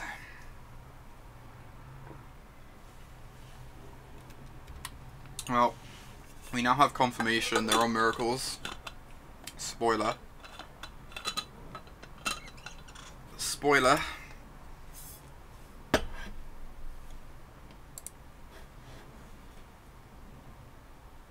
I really wish this was a Plains right now. I could cast the Prelate. I almost just want to wasteland them instead.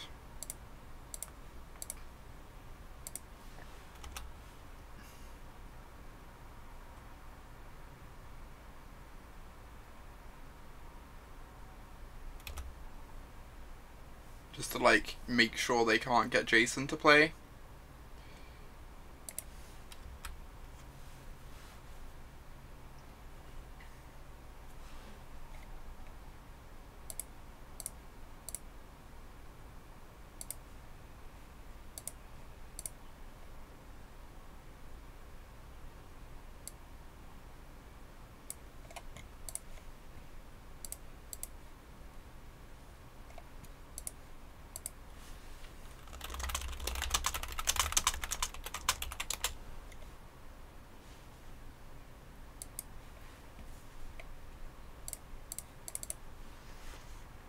Honestly, I might just straight up replace the Canopy with a Plains. This is not the first time we've been punished by this. We've had people like wasteland the Canopy when we've actually wanted access to the mana as well. And the deck's so mana hungry now with Brightling added. I could see playing the Canopy if we're playing a 24th land. And like there's a bit of me that almost wants a 24th land in the deck now. But with just 23, I'm fairly certain I want the Canopy to be a Plains. That is a nice draw. Can tick it up to 3, and then our mana situation's a bit more functional. Makes their counterspells a lot less relevant too. We are very scared of them slamming a Jace next turn, but there's not really anything we can do about that.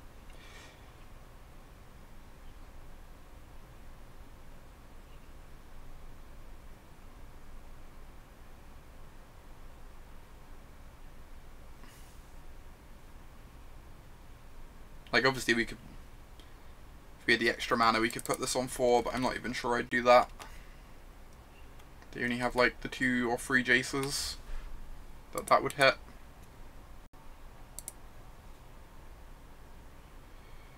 Nice. Something we can cast.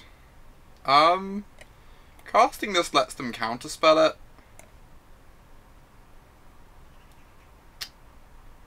I feel like their counterspell is going to hit something at some point, though, anyway.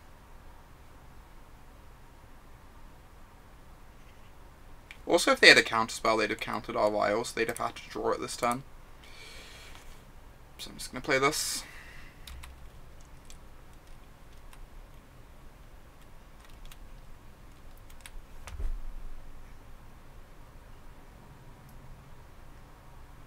Okay. Setting up at Terminus. Oh wow, just triggering the Terminus, sure. That is fine.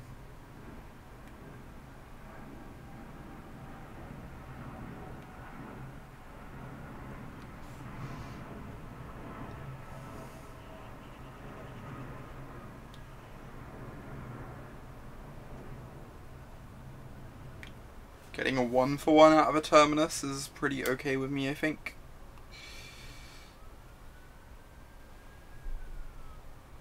I am not sure what it's going on, Cheese. We're already through 2 Terminuses, so it's actually not unreasonable to put it on 1.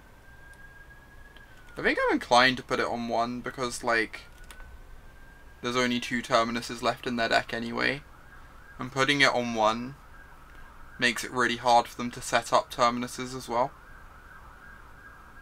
Also, the game just ended. So there's that. Apologise for the sirens. I might close my window. It's actually, it's been a lot less warm the last couple of days, which is really nice. Also means I don't have to have my window open all the time.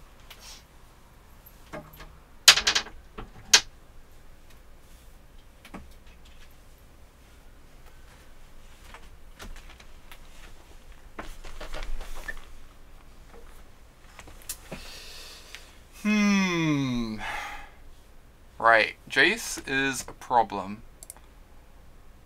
So I am told. We can, like, recruit for a Revoker, I guess, at some point. I'm gonna keep playing this for a couple turns, but I'm fairly sure this game is over. Jace is a very strong magic card.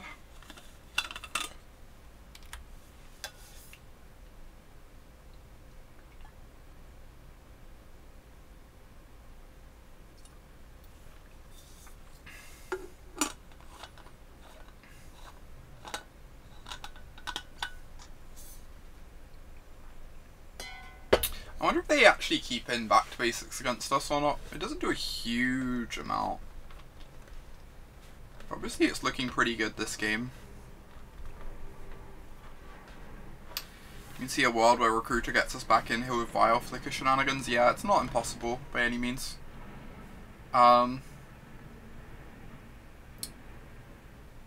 Feel like we're gonna have to put Prelate on 1 before we can get going with that though. And just, like, hope they never find a Terminus. You do keep it in. Okay, cool. I was kind of curious about that. It's, like, not that obvious whether you would or not.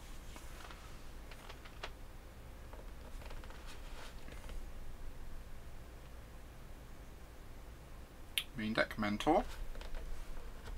Oh, Council's Judgment. That might be game over. Getting rid of our Vile. If I don't draw a Plains next turn, I'm probably scooping.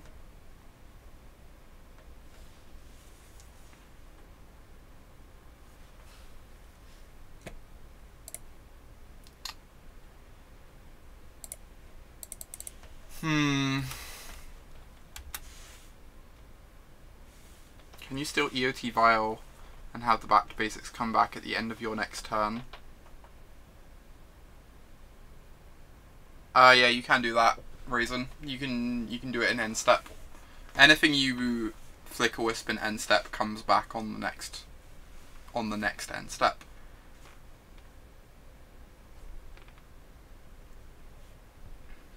So you can just, like, get rid of something from the battlefield for a whole turn cycle. Or half a turn cycle. Rather. Oh boy. Main deck Menta's scary too. I think I'm willing to just pack this up.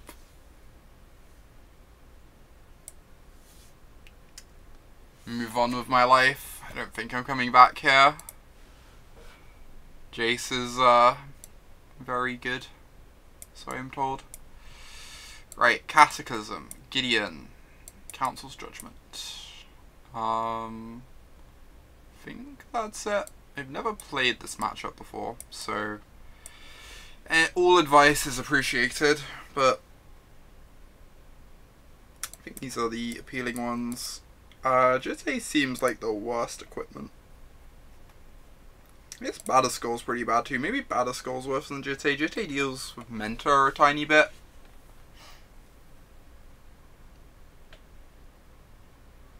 Batterskull just seems so slow.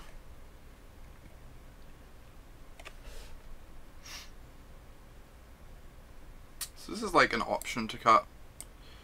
Cut like a swords or two. I don't want to cut too much of this stuff because we need to be able to kill Mentor, but I think cutting a couple is good.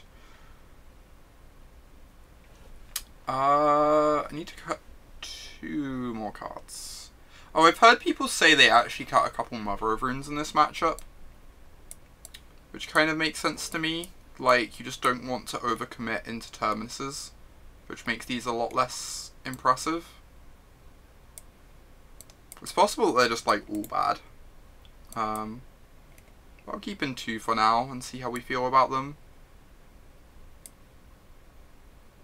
It's also possible that FS1 Canonist is like better than I'm giving it credit for against Snapcaster. Yeah, I think cutting the mums is reasonable. Jeez, I agree. I could see a world in which it's correct to cut all of them, but I could also see a world in which it's correct to like cut Revokers. They only hit Jace, but they like hit Jace really badly. I'm actually going to turn these into Canonists. I think that's more relevant. These like slow down their cantrips and stuff. Turn off Snapcaster, or like half turn off Snapcaster. Let's try this. It could also be correct to bring in Surgicals, I'm unsure. This is a matchup I'm probably going to have to read about.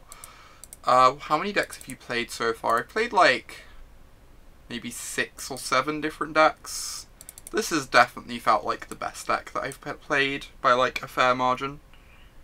I've been really impressed with Death and Taxes.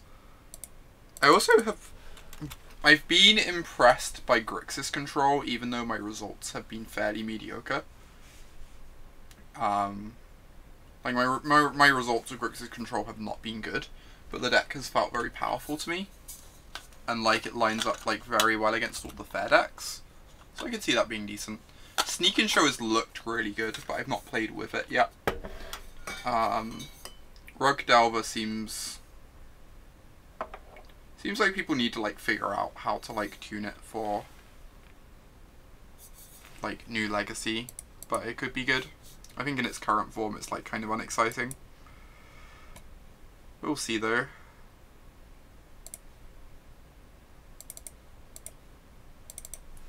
Other decks I've played.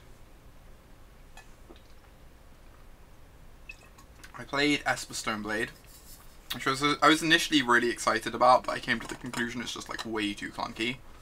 It's like super clunky. I played some Blue-Black Shadow, which was like pretty dire. I just wanted a deck that could play both Gurmag Angler and Hymn to Tourach, which was the motivation for it, but it just felt really bad. I feel like there's another deck or two that I've played. I played Black Red Reanimator, that deck was really good. Black Red Reanimator is one of these decks I don't really understand from the perspective of I feel like it should be putting up better results than it does, considering it's like played a lot. It's fairly straightforward, and the power level is very high, but you just don't see it put up results. And even in Deathrite Shaman era, I feel like it should have still been putting up results, and it wasn't. So I'm always like a bit conflicted about that.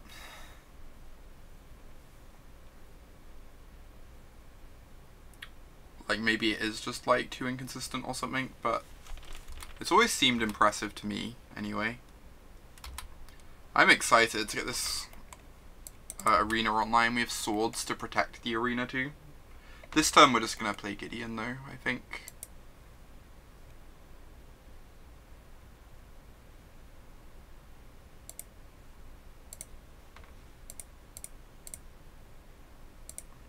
Probably getting countered, but if it doesn't, it'll be amazing.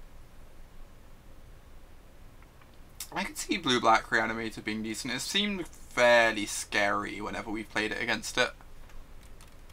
We played against it a few times. It's always seemed solid. So I could see it being reasonable.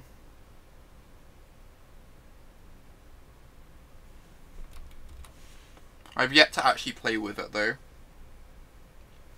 So need to actually give it a try myself at some point, perhaps.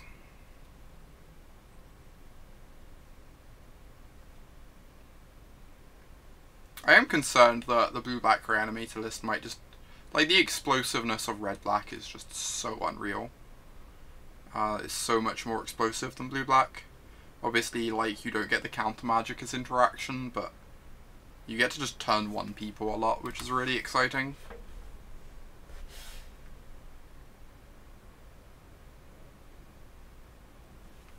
Interesting, they're just like looking for a force here, I guess. I could see leaving in some forces on the draw, just to be able to counter Vile.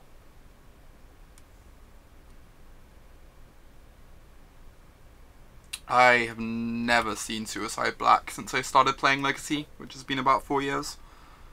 So, I'm gonna go with no. Some people mess around with Death Shadow, which I guess is kind of Suicide Blackish, but in that, like, you literally have to kill yourself in order to make your creature big. But I don't think that deck is very good in Legacy, personally. I think the Swords to Plowshares decks are actually just too big an issue for it.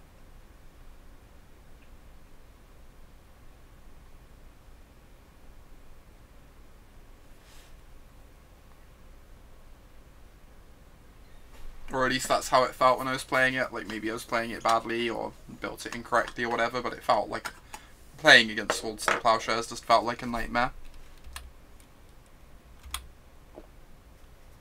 One of the things I didn't realise is that, like, if your opponent has access to swords, you can't even play out 2 different threats, because, like, they can sword your Gurmag Angler to kill your Death Shadow as well. It's, like, so rough. I'm going to take this up. I want to make sure I can get my Jailer in without it getting countered. And then we get to play the fun game of just trying to keep their creatures off the board.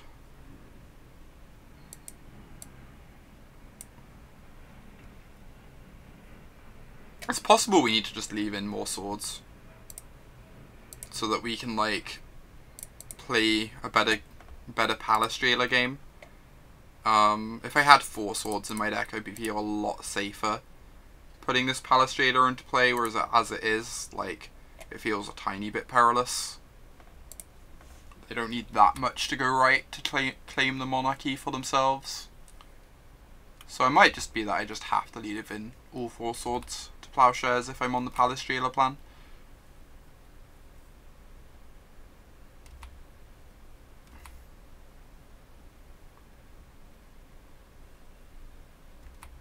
Yeah, swords... well, Canonist is not the worst. It means they can only sneak in 1 creature on our end step.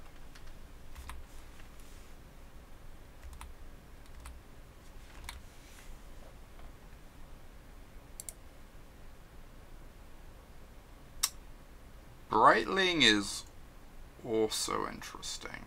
Okay.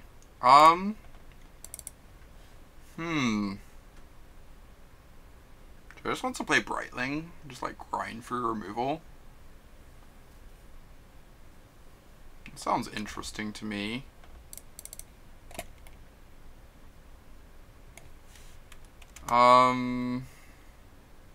Yeah. Let's just cast this. If it gets counterspelled, I'm pretty sad. or like hardcast forced, but if it resolves, it's going to be decent.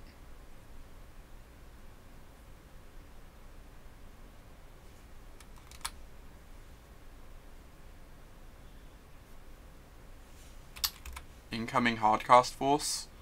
I mean, this is kind of fine. We still just have our Phyrexian Arena online, right?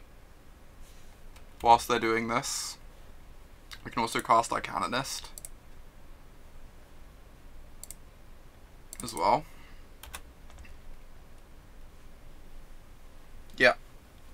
Like getting forced is not the end of the world, though. I think we're still okay with this.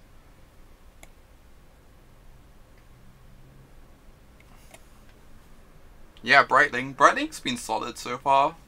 It's not come up that much, but I think I like it more than Moran Crusader at least.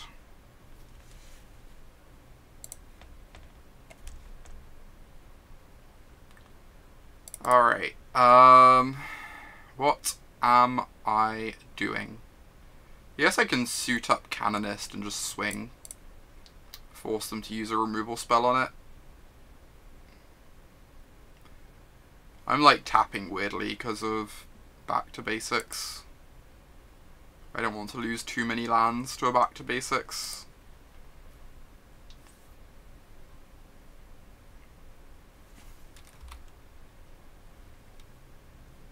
Obviously, if they ever resolve a Mentor, we're probably pretty dead, but other than that, I think we're in a fine spot where we're drawing so many cards.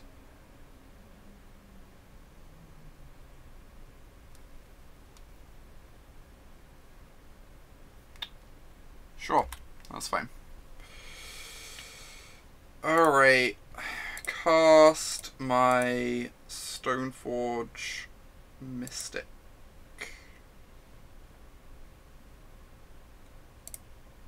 Go get my other equipment. Pass the turn. Council's Judgment's great. Just having more removal. Now we can answer a Jace.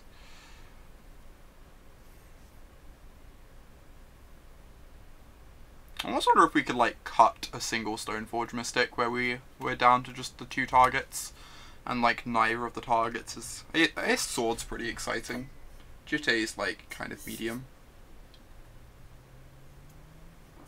Jitte is mainly just relevant in the Jailer games. Yeah, Sword of Fire and Ice is really good for sure. I agree with that. Sword of Fire and Ice is very strong here. I'm probably underrating it.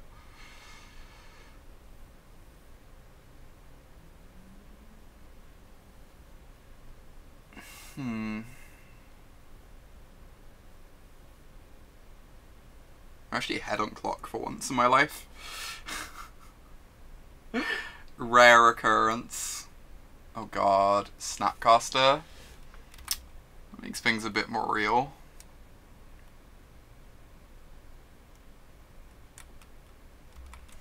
I am unsure on Blue-White Stoneblade. I thought Esper Stoneblade was fairly, excuse me, unexciting. It just felt very clunky. Blue-White Stoneblade could be fine. You get back to basics, which is a very powerful card. So maybe that deck's a bit better. I still think Stoneblade decks... Personally, I've come to the conclusion that Stoneblade confuses me from the perspective of I feel like it makes its individually powerful cards weaker. Like, if you're playing Stoneforge Mystic, you want to play it in a very creature-dense deck.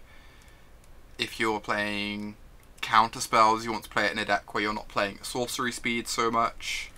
If you're playing Jace, you want to play it in a deck where they aren't leaving in bolts to kill your Stoneforge Mystic. Like, all the cards are a bit weaker for existing with each other, which is kind of sad.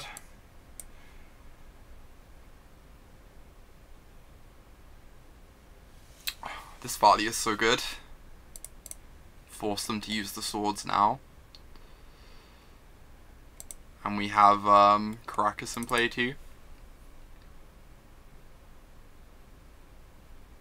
Oh, sweet, Amy. I hope you enjoy that list. I thought you might enjoy it.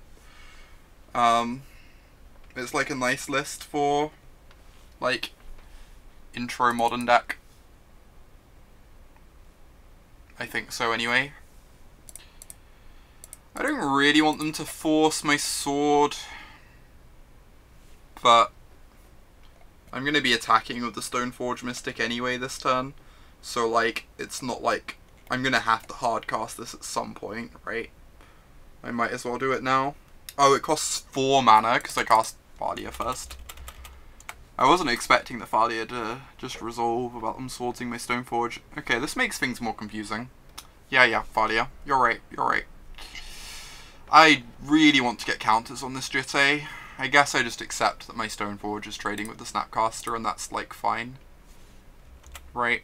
I just accept that.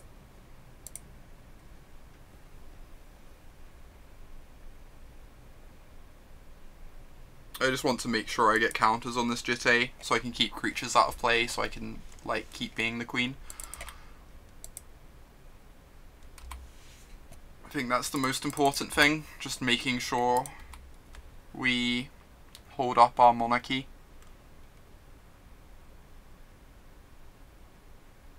Not blocking is aggressive.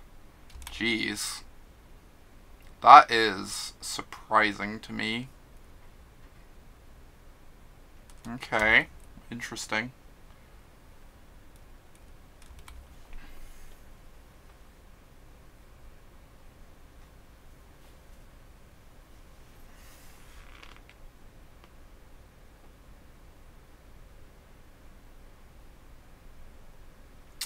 I think I just wanted to get counters on my Jitte. Cheese. I think, like, just making sure I can keep their creatures off the board is the most important thing, because then I get to keep hold of the monarchy. I think that's just what I care about the most by, like, far. They want to kill our Aether Vial? Oh, it's cast with 2 colours, sorry. That's really strong, Jesus. I get to bounce Thalia, I guess. It's just Brad Nelson's list that he played at some SCG thing a while back. I haven't played with the archetype much myself, but I think it's like a nice intro deck. I don't have it handy right this moment though. I just let this resolve, I guess. And then, like, whenever they go to crack it, I can bounce Thalia.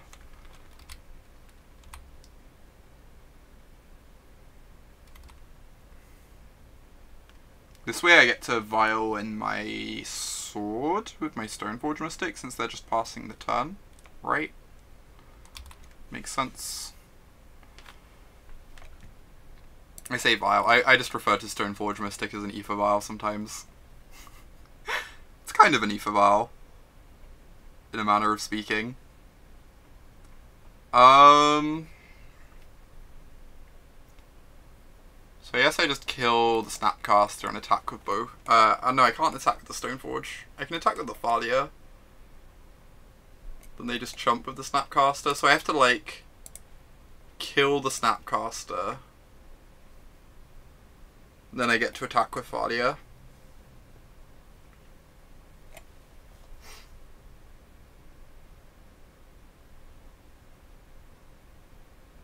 Does this work?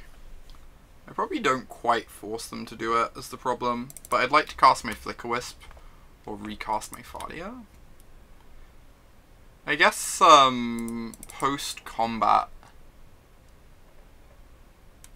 I can Flicker Wisp the Engineered Explosives to force action, rather than flickering my Aether Vial. That makes sense.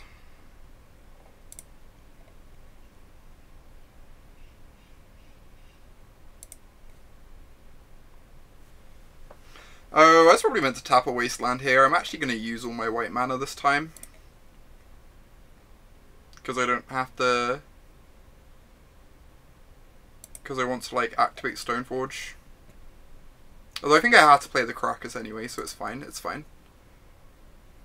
Yeah, Flicker Vial was good. I just want to force them to actually use the explosives. Otherwise, like, we're in this weird holding pattern, right? Which is just really unpleasant.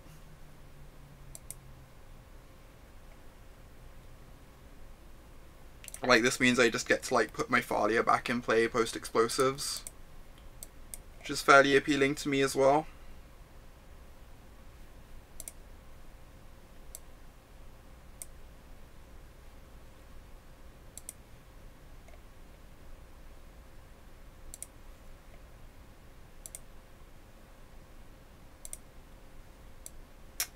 I guess casting Thalia now lets them swords it, which I'm not, like, thrilled about, but I have more Thalias in the deck and I'm drawing 2 cards a turn. Maybe this is wrong. Maybe I'm just meant to equip the Flickerwisp with my mana here. Make sure the Flickerwisp can't get jaced and have, like, a threat they have to swords for next turn. And just, like, keep grinding things out that way. Yeah, I agree. I agree, Minifer. I think that would have been better as well. If they don't have a land here, this works out, though. We get a sword trigger now, which is really exciting. Or we can resolve a Gideon. I guess resolving Gideon is better than getting a sword trigger. They could have a force, which would, like, punish us. We also lose our Rishadan port in the process. Maybe getting a sword trigger is just better. I think I prefer that. I think that sounds pretty great to me.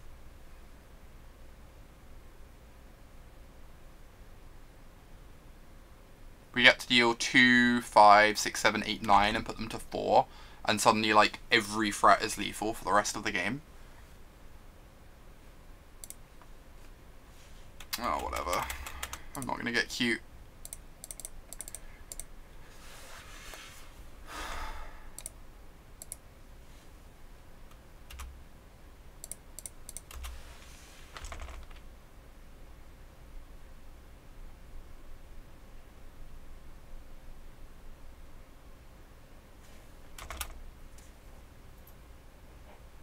Cool. Well, that was a good game. Like Palace Jailer MVP. I think I actually just want to do this. This looks really weird, but I think so many of the games are going to revolve around Palace Jailer, and I just want to make sure they can never touch me after I get a Palace Jailer in play. And I think Mother of Runes is just really, really bad against their Wrath effects. We've seen Mentors game 1 cheese. Yep. This is like a really weird sideboard plan, but I think I want to try it out. I think I'm still in, like, the experimenting, learning phase with things. I think this is something I'd like to experiment with. Just, like, trying to lean on Jailer in this matchup, like, try and get into a position where I can Vial in Jailer, ideally, or, like, run them out of counterspells before jailing. Thanks, Cheese. Hope you have a good day. See ya.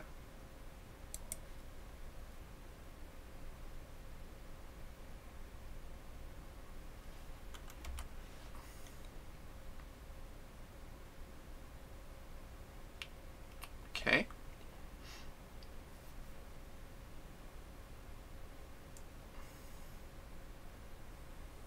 Vial off the top one time.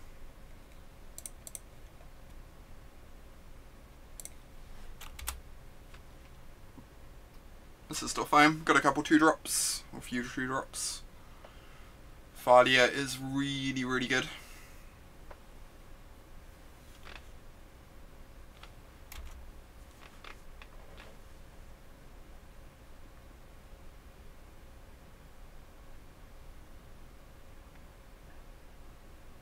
Especially when they're, like, spinning their wheels with cantrips as well.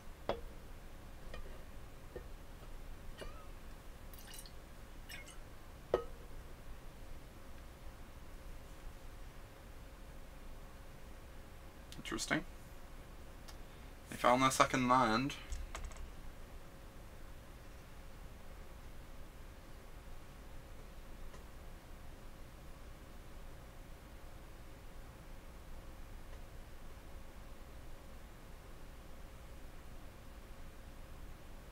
Okay. Plains is great for us. I'm just gonna get this Thalia down.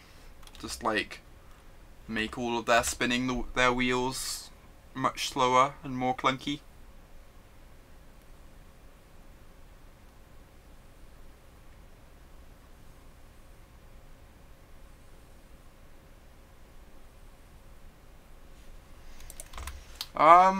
Unsure whether I want to start porting them or deploy another threat. If I don't deploy another threat, I just don't have anything resembling a clock. It's probably reasonable to deploy another threat here. Just like get the Flickerwisp in play. Getting the Flickerwisp in play is reasonable. I'm going to flicker my port because of back to basics. I want to have it untapped. And I can't hold up a Swords to Plowshare, can't represent Swords to Plowshares even with because of Thalia being in play anyway.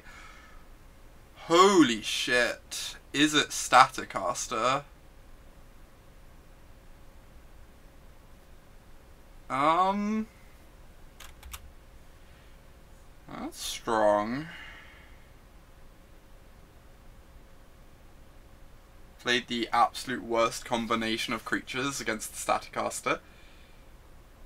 Hey,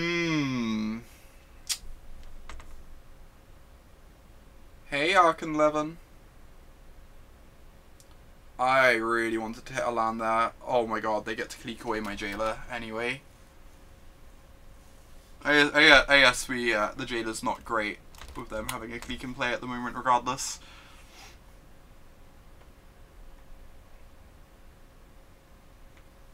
I think we're losing this one. Most likely. The Staticaster's been a bit brutal. This is turning off half our hand as well. I'm fairly confident I want to keep in all 4 swords in this matchup though. Especially if they're like boarding and stuff like this.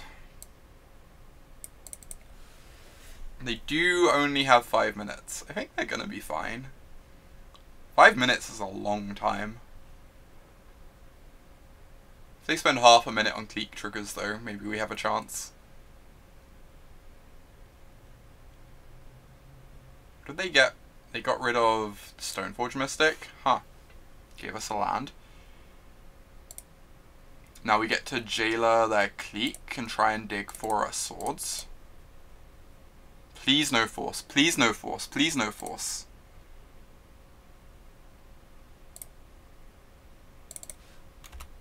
Well, this is good for us.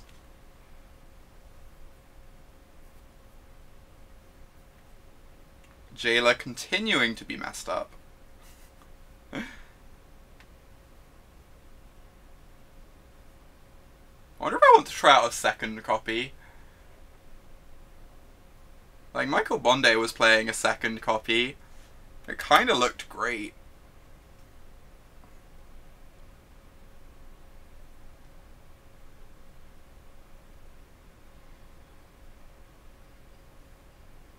That was questionable, agreed. But, alright, we have to keep every Snapcaster back for the rest of the game, which is the tricky bit. But, I think this is the best shot we have, anyways.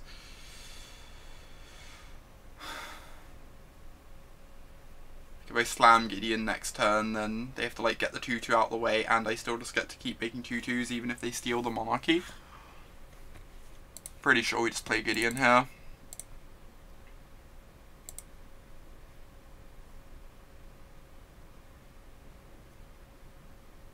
It's like not going to be hard for them to steal back the Monarchy, but I also feel it's the best shot we have at winning this game, so... I chose V-Click because the V-Click could hit us in the air, which means they'd get the Monarchy. And they'd get back their Staticaster anyway, when they get the Monarchy. They're looking for a Force here. We need them to not get Force.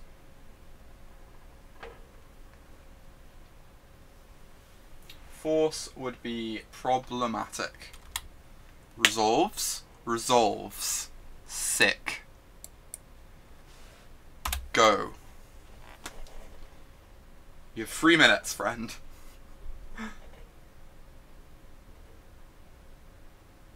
Alright, they get the monarchy for themselves, but we have a Gideon in play, so we just need them to not have a council's judgment. And then, like, the Gideon should still do very solid work here. We really need them to not have a council's judgment here, but...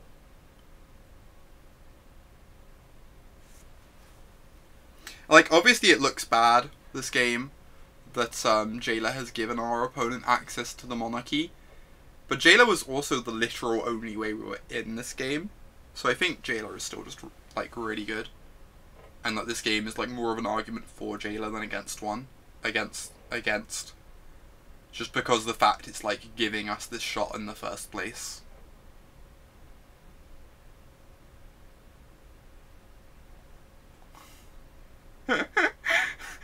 This is true, Frozen Sun. It's a strange day.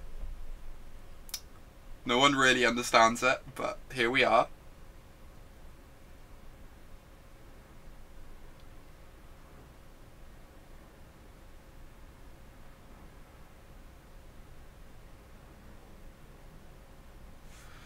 Alright. They don't have swords mana open. I get to attack with Gideon. Oh, they portented me. Exciting. I didn't see that. I think I just want to plus Gideon now, right? Force them to chump. They chump with the Staticaster. They obviously get to kill Gideon then, if they can get my blocker out of the way, but I think this is good.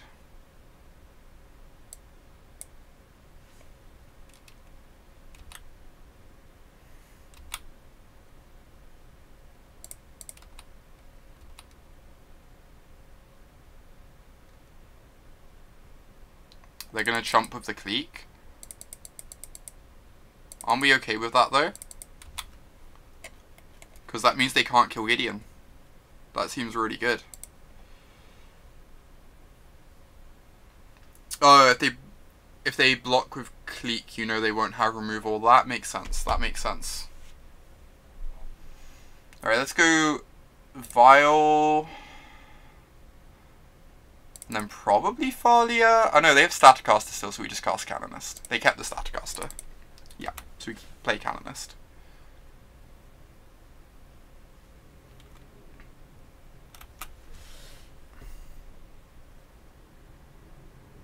Yeah, they're gonna chump with Clique unless they have removal. If you block with Clique, they know you won't have. So why does this is bad. They only have a minute though.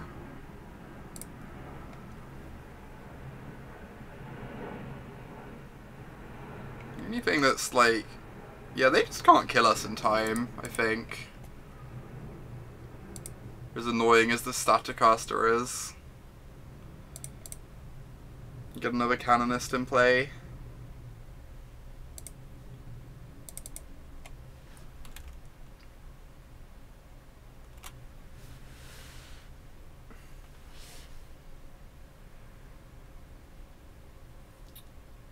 Alright, I'll take the win, I guess.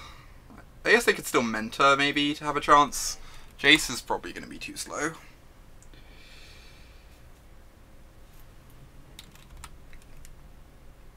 Oh, they Stone Rained themselves when they cast the Jace. Nice.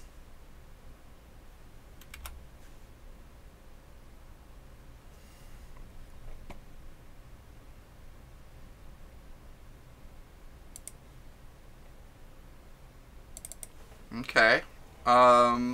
Even if they would start ticking up Jace, we'd get to reset it with Flickerwisp, which is adorable. Let's put in our Stoneforge Mystic. Whoa.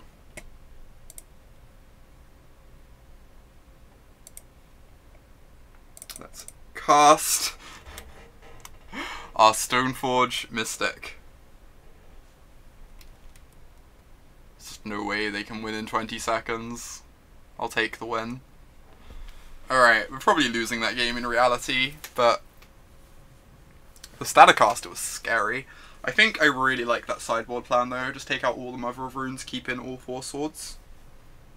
I I also think, like, even though we lost to the Monarchy, and this makes Palace Jailer look bad, in reality, this game was an argument for Palace Jailer, because if we didn't have Jailer, we'd have just been 100% dead regardless. And, like, casting Jailer and crossing our fingers gave us a chance. So I think this is actually an argument for this, even though it looks bad and feels bad. Anyway, 3-1. Solid 3-1 record. I am going to go get some more water and hop into our 5th match. Try and run back the 4-1s. I think this is our 4th league with Death and Taxes. We've 4-1'd twice and 3-2'd. So hopefully we can get another 4-1. Keep the streak going.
Okay, I'm back. On to the next one. Just one more match. Until we get to Relish and the sweet 4-1. I'm into that idea.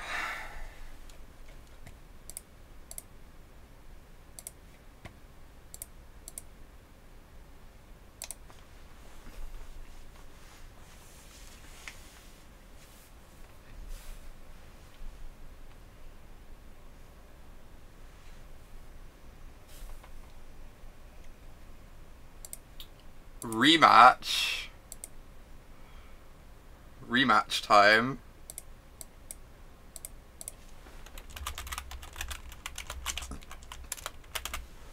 We played Michael in round 1 of this league. That sounds really unexciting, but I'm gonna keep knowing that it's the mirror. Obviously I'd really love a Vial in the mirror, but Brightling seems solid. We have Flicker Wisp to reset their Vial. So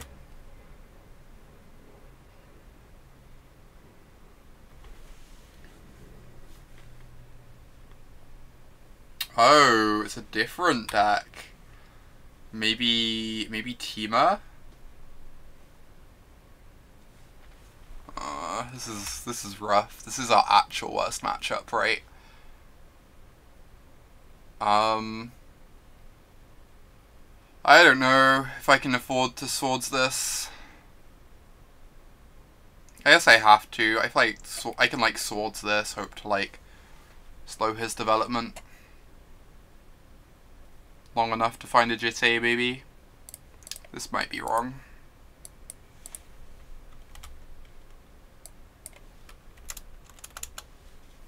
Okay.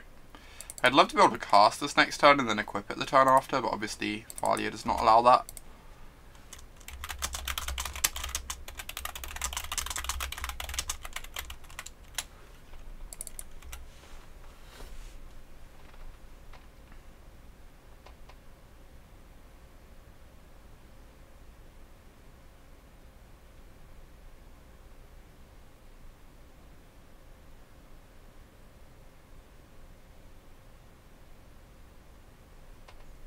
Okay, Mother Runes is solid. I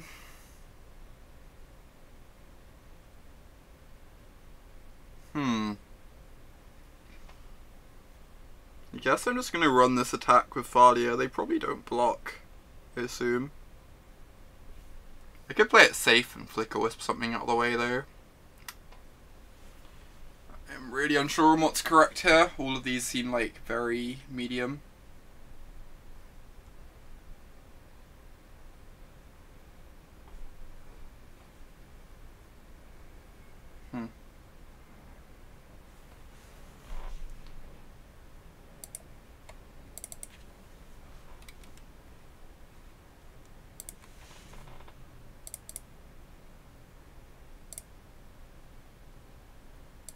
I guess I'll just get my flyer down.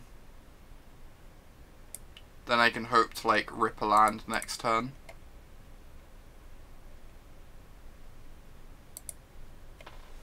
For the sword.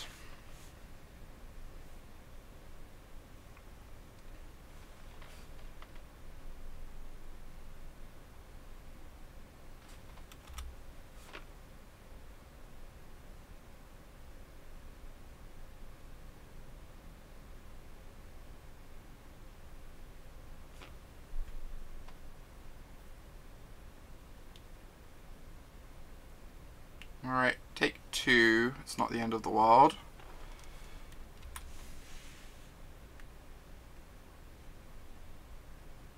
Symbiotes. Doesn't do much yet, right? Doesn't do much yet. Yeah, my opponent's board is really mopey at the moment, so we might actually stand a chance. Prelet is interesting. Okay, what am I doing? What am I doing? If I cast Prelay on 4, that probably leaves me in a decent spot. I don't know if I need to do that this turn. I kind of want to get another beta down this turn. Yeah, I should just Prelate for 4, I guess. I agree. Like, currently, so the thing is, currently Natural Order costs 5, but he could go Cradle plus Natural Order, which means I probably just have to do this now.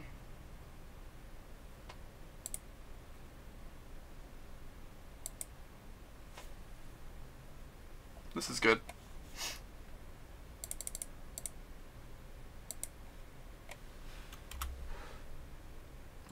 Keep hidden in the air. We started to fade a bunch of cards from his deck, but we're actually in a fine spot at the moment. Thalia's playing good defense as well.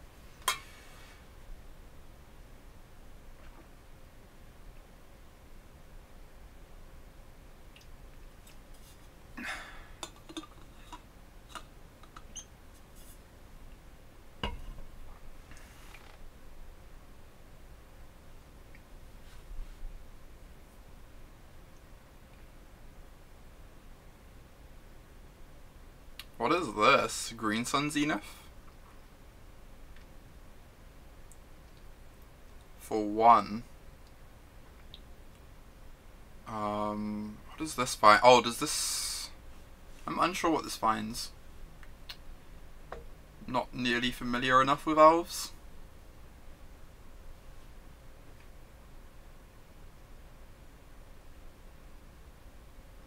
Like, Zenith for 2 would be really scary because of Visionary, but I'm not really sure what Zenith for 1 does. Heritage?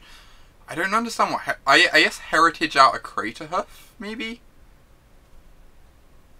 That could be the plan. Get Heritage Druid. And then you have 3... 6 mana. So you're like really close to just hard casting Craterhoof. It's actually more than 6, right? You just untap an elf. Yeah, you untap a single elf and then you have 9. Yeah, they have 9 mana. Yep. We got there. That makes sense. Yeah, Heritage Druid makes 1 million mana. That makes sense. So then he can just hard cast Hoof.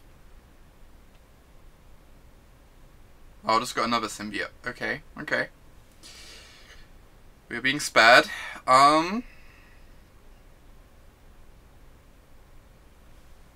So this turn I just attack for free again, and I get my sword down. The next turn I get to suit this up, put him on a 2-turn clock, eat one of his creatures.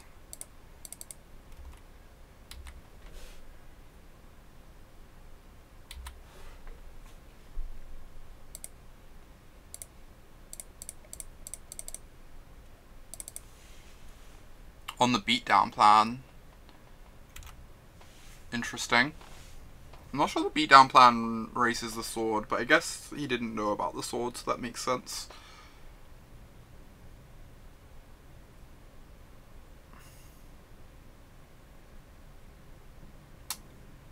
Returned a Nettle Sentinel? Oh! Returning creatures for the glimpse of nature that's about to be cast. We got there. Yeah, this makes sense. Wanted the second Wirewood symbiote to have enough creatures for this glimpse of nature. That makes complete sense.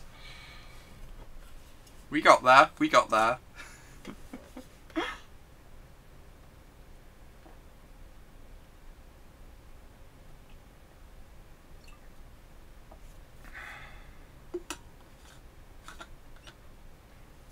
We're trying our best, Daniel. Holy cow, that's a Gaia's Cradle.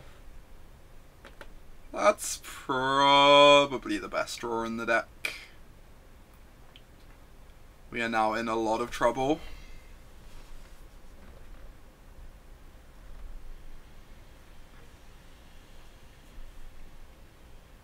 It's not like the hugest amount of trouble, but like a reasonable amount of trouble. He gets a bunch of redraws basically with the symbiotes. But you want a second Wirewood just to have like enough, like physically enough elves to put into play, right? Because each Wirewood like essentially draws you an extra elf for you to cast. You don't want my best. You want it done. We're trying, Daniel. We're trying. Jeez. I've had some people say this is basically D&T's nightmare matchup. So my hopes are not high right now, but this game is certainly not unwinnable at the moment.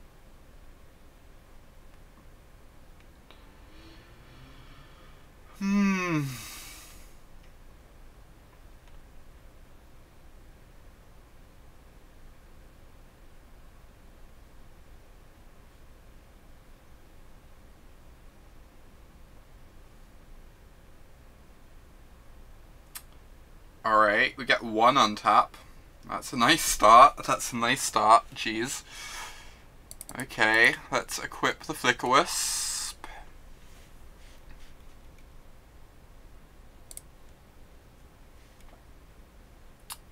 Oh, Brightling's been solid, Link. It's not been amazing. It's not been terrible. Maybe I'm still not like 100% on whether I want to be playing Brightlings, but they've been fine.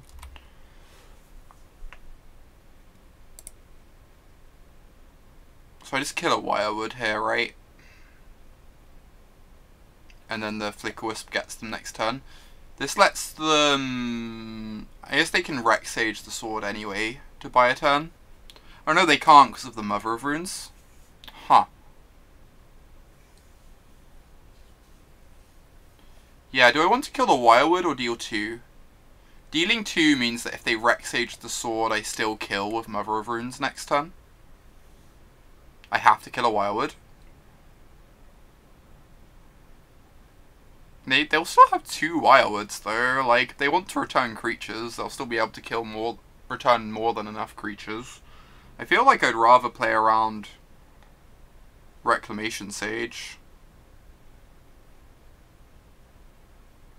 Like, obviously I need a lot to go right one way or the other, but I think I'd rather play around Reclamation Sage than, like, deny them one of their yeah, denies them one of their 6 possible returns, right? It just doesn't do anything, I feel like. I think I'd just rather be able to kill for a Rec Sage if they somehow whiffed terribly off the Glimpse. On, like, the 1% chance they whiffed. Hoof? Oh, Zenith for Hoof.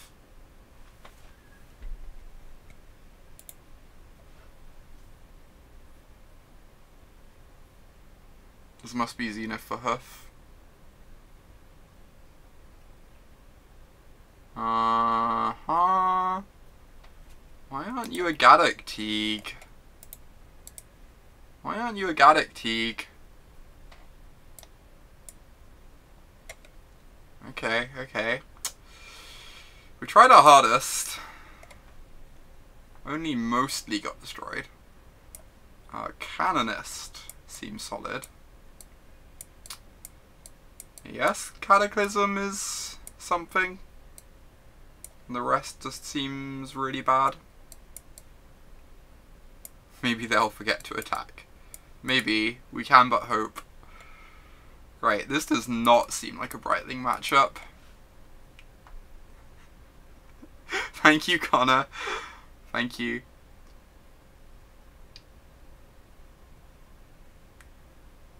Oh, Frozen, you might be correct.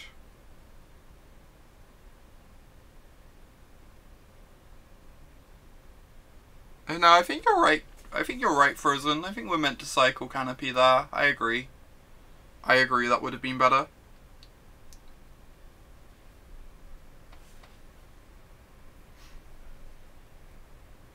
Still, like, no guarantee he doesn't have, like, a Heritage Druid or another Cradle in hand to get us anyway.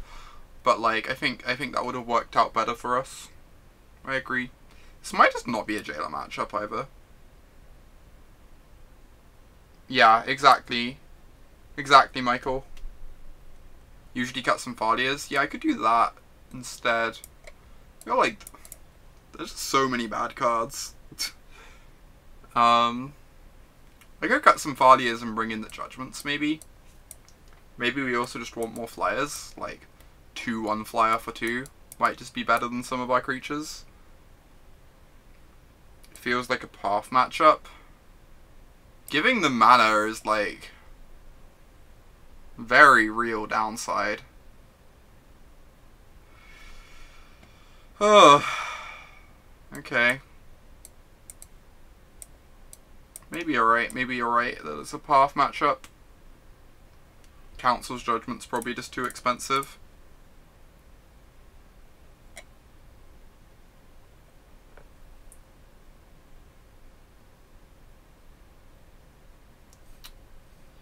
Yeah, just gonna cross our fingers a lot, I suppose.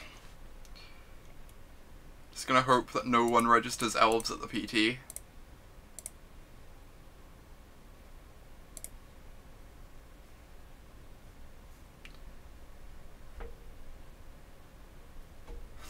No Delvers seems questionable. Fair point, Daniel. Fair point.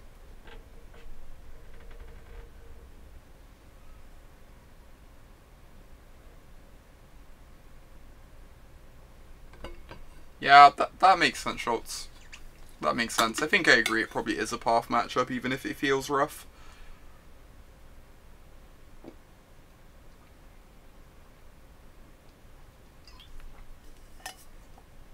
This is true.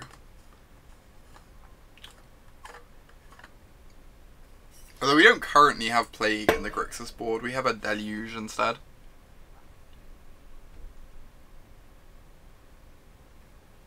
Just like the tiniest bit less game over.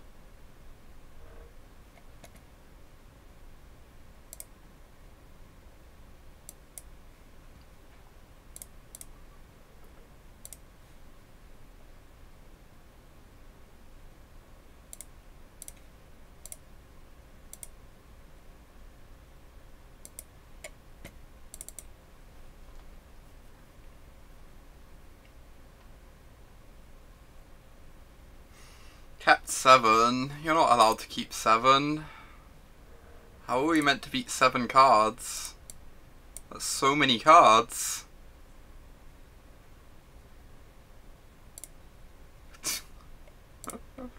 I didn't realize how I said your name was that unusual, Daniel, but sure.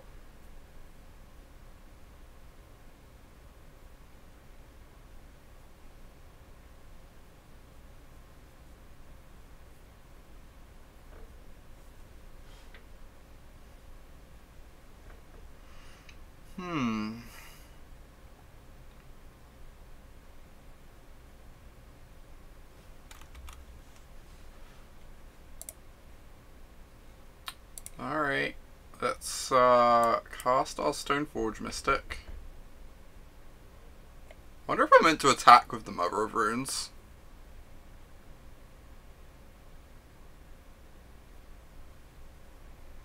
I'm unsure. Probably not. Probably just want to like keep my Jitade creature protected.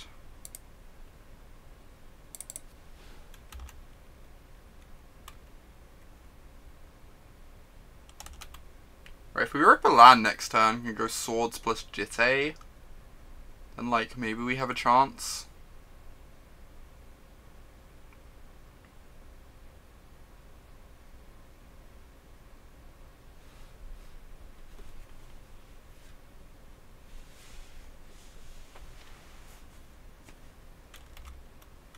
That is a Nettle Sentinel.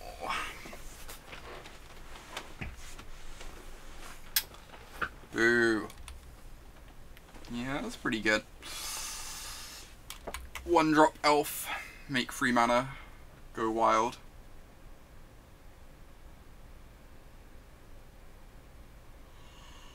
I'm just gonna F6. And just trust that they're not gonna try and somehow kill my creature when I have a Mother of Runes in play.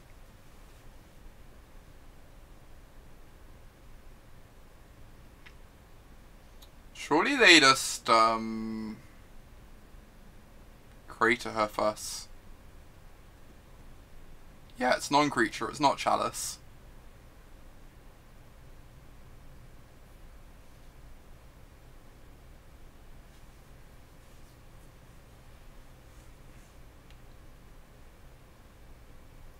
Fuck. Oh, that's a good Pithing Needle. Naming the Mother of Runes, okay. Interesting. Just like, completely doesn't care about Jitade. I respect that. I respect that.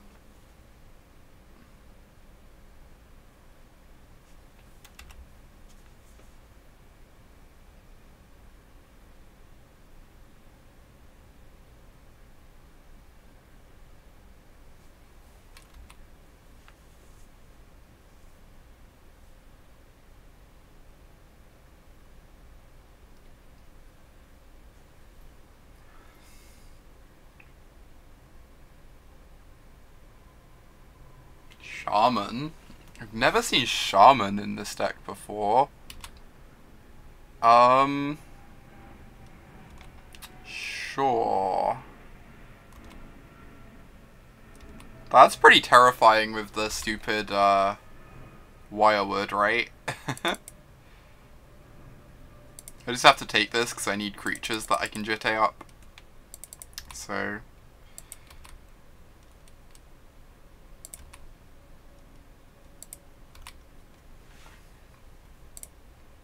just need warm bodies.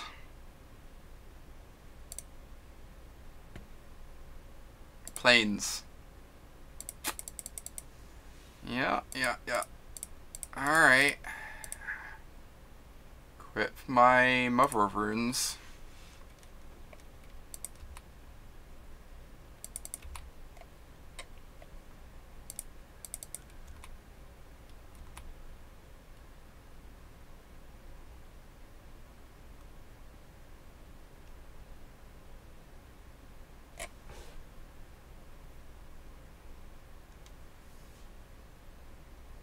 Wait, what? Abrupt Decay? Sure. I'm willing to scoop to that one. Jeez. I didn't even have, any of the degenerate stuff, and we still just got smooshed. Smooshed. 3-2 solid, though. It was kind of a 2-3. One of the wins that we got was a timeout that we were probably losing. So I guess it's not actually the most solid. I'm guessing Bomat is not worth anything.